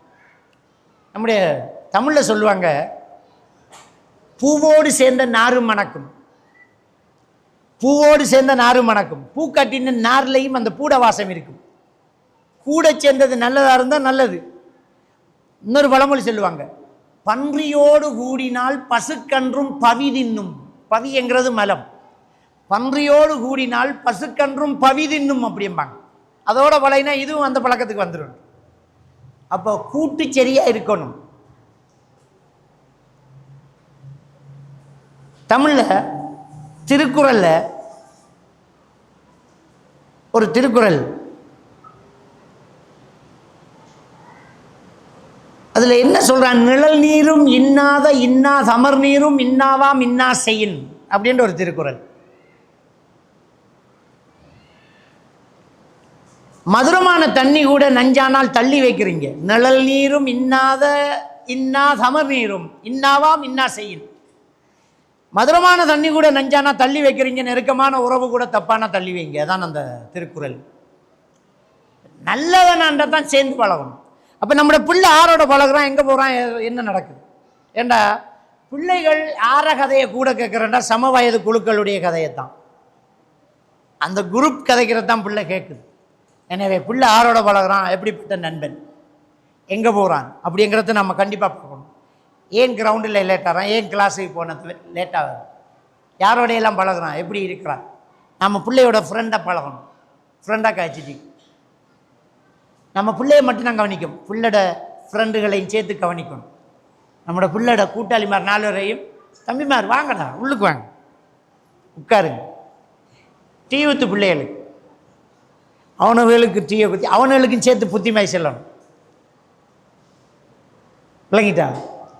அப்போ அவனுக்கு நம்மளை பற்றி தெரியும். வாப்பு வென்ற வாப்பா நம்மளோட எப்படி பழகினாள், நம்மளை கூப்பிட்டு டீ வேண்டி தந்தாள், நல்ல மனுஷன், நம்மளோட கண்டடத்தை சிரித்து பேசுகிறாள், தப்பு தவறு செஞ்சோம் மாட்டிக்குவோம். அப்போ அவனுக்கு விளங்கு நம்மளை பற்றி. பிள்ளைகள் படிக்கிற ஸ்கூலுக்கு போங்க, உங்களோட ஸ்கூல் பிரின்சிபல்கிட்ட அனுமதி எடுத்து உங்களோட வகுப்பு, அந்த பிள்ளையோட வகுப்பு ஆசிரியரை பேரண்ட்ஸ் கட்டாயம் சந்திங்க. இது ஸ்கூலுடைய யாப்பில் உள்ள விஷயங்கள். நம்ம அந்த பக்கமே போகிறதில்லை. பள்ளிக்கூடம் என்ன கலருன்னு தெரியாது, கேட்டாடியே விட்டுப்பட்டு வாரோம். போகணும், போய் அந்த ஆசிரியரோட பார்க்கணும், பழகணும். நம்ம பையன்தான் என்னென்றாலும் சார் என்கிட்ட சொல்லணும். அப்படி அந்த நெருக்கம் பெறக்குள்ள நம்மளோட மகனுக்கு ஒரு மன தைரியம் பெறும். பாப்பா வந்து சார்கிட்ட பேசிக்கிட்டு போனேன், அவன் இப்போ அந்த ஸ்கூலில் அந்த வகுப்பில் ஒரு அறிமுகமான ஆளாகிறான். இன்னார மகன் இதுங்கிறது தெரிய வருது. ஒரு பேரண்ட் வந்து சொல்றார், மகன் கொஞ்சம் கூச்ச சுபாவம், ஸ்கூலுக்கு போக ஏலாங்கான், வகுப்பில் ஒன்றா மூலையில் ஒதுங்குறான், ஆரோடையும் கதைக்கான் இல்லை. சார் வந்து இப்படி சொல்கிறார், பிள்ளையை கவுன்சிலிங் கொட்டிக்கிற, நீ பிள்ளையை கவுன்சிலிங் கொட்டிக்கிற தேவையில்லை, நான் ஒரு கவுன்சிலிங் உனக்கு சொல்லி தரம் போய் செய். என்ன நாளைக்கு போகும்போது வகுப்பில் எத்தனை பிள்ளைகள் என்று கேட்டு ஆசிரியருக்கும் சேர்த்து இன்னொரு எக்ஸ்ட்ரா ஒரு 2 சேர்த்து ஒரு 10 ரூபா சாக்லேட்டை பிள்ளைகிட்ட கொடுத்து எல்லாருக்கும் கொடுக்க சொல்லு. காரணம் கேட்டால் வாப்பா கொழும்புலேருந்து வந்து, வாப்பா ஒரு பயணம் போய் வந்தேன்னு சொல்லு. இந்த பர்த்டே எல்லாம் சொல்லப்படாது. விளங்கிட்டா? பாப்பா யாழ்ப்பாணத்துக்கு போனேன், மன்னாருக்கு போனேன், ஒரு பிஸ்னஸ் விஷயமாக போனேன். எல்லாருக்கும் சாக்லேட் வண்டிக்கு அந்த வகுப்பு பிள்ளை எல்லாருக்கும் தந்து பிள்ளைகிட்ட கொடு. பிள்ளை போய் டீச்சர்கிட்ட, டீச்சர் பாப்பா வெளியூருக்கு போனேன், சாக்லேட் வண்டிக்கு அந்த வகுப்பு பிள்ளைகள் எல்லாருக்கும் கொடுக்க சொல்லி பாப்பா சாக்லேட் தந்த டீச்சர். இப்போ பிள்ளை டீச்சர்கிட்ட போய் பேசுகிற அந்த அந்த சோசியல் தொடர்பு ஏற்படுது. டீச்சருக்கு அது சந்தோஷம். வெரி குட், மாஷா அல்லாஹ். இன்றைக்கி அப்துல்லா உங்களை எல்லாருக்கும் சாக்லேட் தரப்புறான், எல்லாரும் அப்படி இருங்க. என்ன சொல்லணும் நீங்கள் சாக்லேட் தந்தா? ஜஸாக்கல்லாஹ் ஹைரா சொல்லணும். ஓகே அப்படியே. இப்போ இந்த பிள்ளைகள் எல்லாம் இவரை நன்றியுள்ள ஒரு நண்பனாக பார்க்க தொடங்குது. எரிச்சல் பட்டவன், எரிஞ்சு விழுந்தவன், துரத்தி விட்டவன், பேசாமல் இருந்தவன், தள்ளி வச்சவன் எல்லாம் இவன் நமக்கு சாக்லேட் தந்தாண்டு அவனை இப்போ கவனிக்க தொடங்குவாங்க. அவன் விஷயத்தில் மற்ற பிள்ளைலாம் கவனமாக இருக்கும். அப்துல்லா ஒரு மாதிரி இருக்கிற வாடா அப்படி என்ன கூப்பிட தொடங்குவான். எல்லாரும் ஃப்ரெண்ட் ஆகுவான், எல்லாரும் ஹெல்ப் பண்ணுவான். அன்னைக்கு பென்சில் மறந்துட்டேன்டாண்டா, என்னடா எனக்கிட்ட ஒரு பென்சில் இருக்கான்னு கொடுப்பான். இப்போ கொஞ்ச நாள் போக அந்த பேரண்ட் சொல்கிறாரு, அந்த பிள்ளை அந்த வகுப்பில் முனிட்டர் ஆகிட்டான், எல்லாரோடையும் பழகிட்டான். சார் மந்திரம் பழிச்சிட்டு அப்படிங்க. ஒரு சின்ன ட்ரிக்ஸ் தான், ஒரு சின்ன ட்ரிக்ஸ், இந்த மந்திரம் பழிக்கும். அப்போ இப்படி நாங்கள் என்ன செய்யணும்னா அந்த வகுப்புக்குள்ளே போகணும், ஆசிரியரை சந்திக்கணும், திடீரென்று கிளாஸுக்குள்ளே போய் பார்க்கணும். மகனை பார்த்துட்டு ஒன்றும் இல்லை, நீங்கள் பாடம் நடந்துங்க, நான் சும்மா அப்படி இருக்கிறேன் அப்படி என்று நாம் பார்க்கணும். பிள்ளைகளை ஃப்ரெண்டை ஒரு நாளை கூப்பிடணும், ஒரு பாட்டி வைக்கணும், பிள்ளைகளுக்கு ஒரு புத்திமதி சொல்லணும், இவருக்கு ஒரு புத்திமதி சொல்லணும். நோ சொல்கிற இடத்த நோ சொல்லணும், எஸ் சொல்கிற இடத்த எஸ் சொல்லணும். அப்போ இப்படி நாம் பிள்ளை வளர்த்தான் நம்மளோட கட்டுக்குள்ளே அடங்குற பிள்ளைய அந்த பிள்ளை வெறும், இல்லாட்டி முரண்டு பிடிக்கும். நம்மளோட ஃப்ரெண்ட்ஷிப் நல்லா இருந்தால், நம்ம நல்ல ரிலேஷன்ஷிப் வச்சுருந்தா பிள்ளை எப்போவுமே நல்லா தான் இருக்கும். அந்த ரிலேஷன்ஷிப் இல்லாட்டி அதே இடத்துல இன்னொருத்தர் ரிலேஷன்ஷிப் வைப்பார், அந்த பிள்ளை பாதிக்கப்பட்டு. அப்போ இதுக்கு ரொம்ப முக்கியம் பேரண்ட்ஸ், அந்த பிள்ளையோட அமானிதம். இதோடு சேர்த்து மார்க்கத்தை கண்டிப்பாக கொடுத்துக்கிட்டே இருக்கணும். மகன் உங்களை இங்கிலீஷ் கிளாஸில் சேர்த்துருக்கேன், இங்கிலீஷ் மீடியத்தில் போட்டிருக்கேன், ராயல் காலேஜில் போட்டிருக்கேன், உங்களை இந்த கோர்ஸ் படிக்க விட்டிருக்கேன், நீங்கள் இந்த விஷயத்தை படிச்சுட்டு இருக்கிறீங்க. பாப்பாடா காசு போனாலும் ஒன்றும் இல்லை, இந்த படிப்பு பிறந்தாலும் ஒன்றும் இல்லை, இந்த கோர்ஸில் நீங்கள் தோத்தாலும் ஒன்றும் இல்லை, மார்க்ஸில் நீங்கள் ஜீரோவானாலும் ஒன்றும் இல்லை. தொழுக டைமுக்கு தொழணும் மகன், சொல்லி வச்சுட்டேன்னு சொல்லி பழக்கம். ஃபஸ்ட்டு மார்க்கும் அதுக்கு பிறகு மற்றது மகன், டைமுக்கு நீங்கள் தொழணும். தொழுகிற டைமுக்கு அவர் கிளாஸ் வைக்கல, ஓ பண்ணலன்னா அந்த கிளாஸ் தேவையில்ல, நீ பள்ளிக்கு போ, நம்ம ஏற்பாடு செய்யும். மகன் தொழுகையை விடக்கூடாது. எப்போ ஃபோன் பண்ணாலும் மகன் தொழுதிங்களா, ஹாஸ்டலில் மத்தாக்களுக்கு சொன்னீங்களா, நம்முடைய பிள்ளை நல்லதை ஏவி தீயதை தடுக்குதுன்னா அடுத்தவன் திருந்துறானே இல்லையோ நம்முடைய பிள்ளை கெட்டு போகாது. நம்முடைய பிள்ளைய ஹாஸ்டலில் விட்டிருக்கோம், அவனும் தொழணும், மற்ற பிள்ளைகளையும் தொலை சொல்லணும். இது நாம் கொடுத்த சட்டம். அந்த பிள்ளைகளாண்டு அசரா போய்த்து வாங்கடா தொழுவோம்னு சொல்லுவோம், ஒத்தனை மேற மாட்டான், தனியே போவான். இது யாருக்கு பாதுகாப்பு தெரியுமா? பிள்ளைக்கு பாதுகாப்பு. புள்ள ஒரு நாள் தொழாம படுத்துட்டான்டா, அந்த 3 பேரும் ஹலோ என்ன எங்களை தொலை கூப்பிடுவேல, இப்போ படுக்கிற என்னண்டா அவனே எழுப்பிடுவான். அவனுகள் எல்லாரும் ஒரு பிள்ளை செய்யறான், படம் பார்க்காம போன் வச்சிக்கான், சிகரெட் அடிக்கான்டா, ஹராம் தப்பு பாவம் என்று நம்முடைய பிள்ளை பொங்கி எழுந்தா, இவர் ஒரு நாளைக்கு சிக்கெட்டை கையில் எடுத்தா பறிச்சறிவான். அவன் எங்களுக்கு இவ்வளவு நாளா பயம் பண்ணிவிட்டு என்ன சிக்கெட்டு ஹலோ இங்கே கொண்டாங்க. இப்போ நன்மை ஏவி தீமையை தடுத்து அடுத்து வந்துருந்துறானே இல்லையே நம்முடைய பிள்ளை பாதுகாப்பாரு. நம்முடைய பிள்ளையை தூக்கி சுற்றி போட்ட ஒரு பாதுகாப்பு வளையம் தான் நன்மை ஏவி தீமையை தடுத்து. அப்போ பிள்ளைகளுக்கிட்ட அதை நம்ம கண்டிப்பாக கொடுத்துக்கிட்டே இருக்கணும். நீங்கள் என்ன படிப்பிச்சாலும் சரி, பிள்ளைகள் எங்கே போனாலும் சரி, மகன் மார்க்க முக்கியம், தொழுக முக்கியம், ஈமான் இஸ்லாம் முக்கியம். அது இல்லாட்டி நீங்கள் பாப்பா கதைப்பை ரெண்டு யோசிக்க தேவையில்லை, எத்தனை லட்சம் போனாலும் உள்ள தூக்கி எறிஞ்சு விடுவேன்னு இஸ்லாம் தான் முக்கியம். அதுதான் பொறுமதி. மார்க்கம்தான் ஃபஸ்ட்டு மகன். இந்த விஷயத்தை நாம் சொல்லி கொடுத்தா எதை தூக்கி ஒசக்க வைக்கிறோமோ அதை எப்போவுமே அவன் ஒசக்கத்தான் வச்சிருப்பான். யோசிச்சு பாருங்க, நாம் ஒரு விஷயத்தில் ரொம்ப கவனமாக இருப்போம். எந்த ஒரு முஸ்லீம் அல்லாதவர்கள் இருக்கிற இடத்துல நமக்கு ஒரு வேலை வாய்ப்பு வந்து ஒரு வீடு வந்து இருந்தாலும் ஹலால் இறைச்சி தேடி வேண்டுவோம். சும்மா அவன் கோழியை விற்பான், அவன் ஆள் சரியில்லை, நாம் அங்கே போய் வேண்டோம், கொஞ்சம் பஸ் ஏறி போய் ஒரு 10 கிலோமீட்டர் தள்ளி போய் வேண்டோம், பிஸ்மி சொல்லி அறுத்த கோழி, முஸ்லீம் அறுத்த மாடு, ஹலால் சிக்கன், ஹலால் பீஃப், இதுதான் நம்ம சாப்பிடணுமான்னு இது ஹராம் என்று வளர்த்திருப்போம். மற்ற விஷயத்தில் நாம் மார்க்கத்தில் பொடுபோக்காக இருந்திருப்போம். இது அவன் மனசுக்குள்ளே பதியும். அப்படி பதிஞ்சதுனால தான் பியரை வேண்டிய இடத்துக்கு பியரை வேண்டிய இடத்துக்கு பைட் சிக்கு ஹலால் சிக்குன்னு எடுத்துட்டான். யோசிச்சு பாருங்க. இந்த சாராயம் குடிக்கிற சாராயம் ஹராம் தான். ஆனால் கோழியை கண்டடத்தை வேண்ட மாட்டேன், அது முஸ்லீம் கடையில் தான் போய் வேண்டுவான். எதை பெருசாக காட்டணுமோ அது அப்பையும் பெருசாக தான் இருக்குது, இப்பையும் பெருசாக தான் இருக்குது. ஸோ இதையும் நாம் பெருசாக காட்டியிருந்தால் சாராயமும் குடிச்சிக்க மாட்டோம். அப்படி நம்முடைய பிள்ளைகளுக்கு மார்க்கத்தை எப்போவுமே ஒசத்தி, ஈமானை எப்போவுமே அப்படியே ஒசத்தி ரொம்ப கவனமான விஷயத்தை கவனமாக கொடுத்துக்கிட்டே இருந்தால் எந்த நிலையிலையும் அவன் சலண்டு போக மாட்டான், ஸ்ட்ராங்காக தான் இருப்பான். அப்போ பிள்ளைகளை ஒரு நல்ல நிலைக்கு ஆளாக்குறதுக்கு நாம் கையாள வேண்டிய இந்த முக்கியமான ஒரு விஷயத்தை ரொம்ப கவனிக்கணும். அதுக்கு பேரண்ட்ஸ் ரொம்ப துணையாக இருக்கணும். கண்காணிப்பு, யாரோட பழகிறான், என்ன செய்கிறாருங்கிறத நம்ம பார்க்கணும். நேரம் முடிஞ்சு போச்சு. ஆனால் ஒரு சின்ன விஷயத்தை முக்கியமாக சொல்கிறேன். ஏன்னா அன்றைக்கு சமகாலத்தில் எதிர்நோக்கக்கூடிய ஒரு பிரச்சனை, ஆம்பளை பிள்ளையில ஆம்பளையாக வளர்க்கணும், பொம்பளை பிள்ளையை பொம்பளையாக வளர்க்கணும். கூட்ட பொம்பளை பிள்ளை இல்லைன்றோடி சின்ன வயசில் பொம்பளை பிள்ளையோட உடுப்பு ஆம்பளை பிள்ளைக்கு போட்டு பார்த்து வளர்க்காதீங்க. அல்லாஹ் ஆணையும் பெண்ணையும் தான் படைச்சு. அல்லாஹ் குர்ஆன்ல அப்படித்தான் சொல்கிறான். ஒரு ஆத்மாவை படைத்தும் அந்த ஆத்மாவிலிருந்து அதன் சோடியை படைத்தும் பஸ மின்ஹுமா ரிஜாலன் கஸீரா வ நிஸா, அந்த சோடியிலிருந்து ஆண் பெண்ணு என்ற இருபாலாரை பல்கி பெருக செய்தோம். பாலினம் 2 தான், ஆண் பெண். 3ஆம் பாலினம் இந்த உலகத்திலே கிடையாது. அல்லாஹ் அப்படி படைக்கவே இல்லை. நம்மடாக்கள் சொல்லுவாங்க திருநங்கை, திருநம்பி, அலி 9 என்றெல்லாம் சொல்லுவாங்க. அப்படி ஒன்று அல்லாஹ் படைக்கலை. இது இவனுடைய மனசுக்குள்ளே உண்டாக்கினது. நிறைய ஆம்பளை பிள்ளைகள் தான் பெண் என்ற கற்பனைக்குள்ளே வளர்ந்து தன்னை ஒரு பெண்ணாக மாற்றிக்கிட்டு சோசியல் மீடியாவில் உலா வந்துக்கிட்டு இன்றைக்கு வழிகேட்டில் போயிட்டு இருக்கு. அதை கண்டு கொஞ்சம் பேர் பின்னால் நிறையா பெண்கள் தன்னை ஆணாக கற்பனை பண்ணி அவங்க ஆணாகவே மாறிக்கிட்டு இருக்கிறாங்க. ஒரு 18-17 வயசு ஒரு முஸ்லீம் பெண்மணியை கூட்டிகிட்டு வராங்க. அந்த கூட்டிக்கு வந்தவர் சொல்லும் வரைக்கும் நான் நினச்சேன் அது ஒரு பொடியை நின்றுதான். டிஷர்ட்டும் டெனிம் ட்ரௌசரும் கையை இப்படி சுற்றி விட்டுக்கிட்டு வந்து உட்காந்துக்கிட்டு முடிய விட்டுட்டு எவ்வளோ சொன்னாலும் கேட்க மாட்டேன். நான் நம்பவே இல்லை. வல்லாஹி அரவாசியில் தான் அவர் விஷயத்தை சொன்னார். இது பாத்திமா என்ன அந்த புள்ள சொல்லுது, என்ன நான் ஆம்பளையாக தான் கற்பனை பண்ணுறேன், எனக்கு பொம்பளையில் இன்ட்ரெஸ்ட், நான் பொம்பளை தான் கல்யாணம் முடிப்பேன், நான் ஆம்பளையாக தான் இருப்பேன். அந்த ஊரில் அந்த பிள்ளை பள்ளி வாசலுக்கு போய் ஆம்பளைகளோட சஃப்பில் நின்று தொழுது ஆக்களுக்கு தெரியும் இது பொம்பளை பிள்ளை.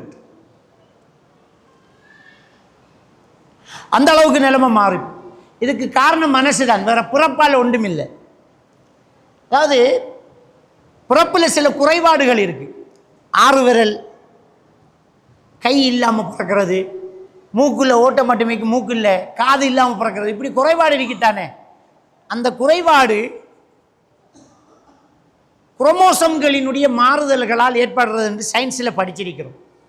ஒரு தாயினுடைய சினை முட்டையில் 23 சோடி குரோமோசோம், தகப்பனுடைய உயிரணுவில் 20 குரோமோசோம்.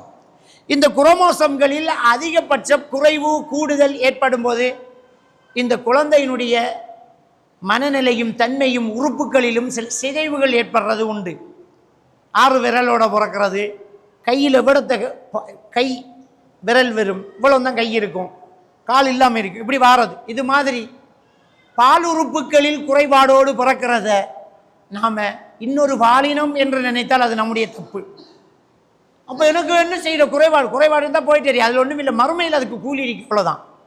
மறுமையில் கூலி இருக்கு. எனவே ஆண் தான், பெண் தான். ஆண் பெண்ணாகவோ பெண் ஆணாகவோ மாறக்கூடாதுன்னா மனசில் பழக்கம் இருக்கக்கூடாது. எப்போவுமே ஒரு பொம்பளை பிள்ளைய ஆம்பளை உடுப்பு போட்டு எங்களுக்கு ஆம்பளை பிள்ளை அப்படிங்கிறது, இல்லாட்டி டேங்கிறது. ஒரு ஆம்பளை பிள்ளைக்கு சின்ன வயசில் பொம்பளை உடுப்பு போட்டு பார்த்து ஆசைப்படுறது செய்யாதீங்க.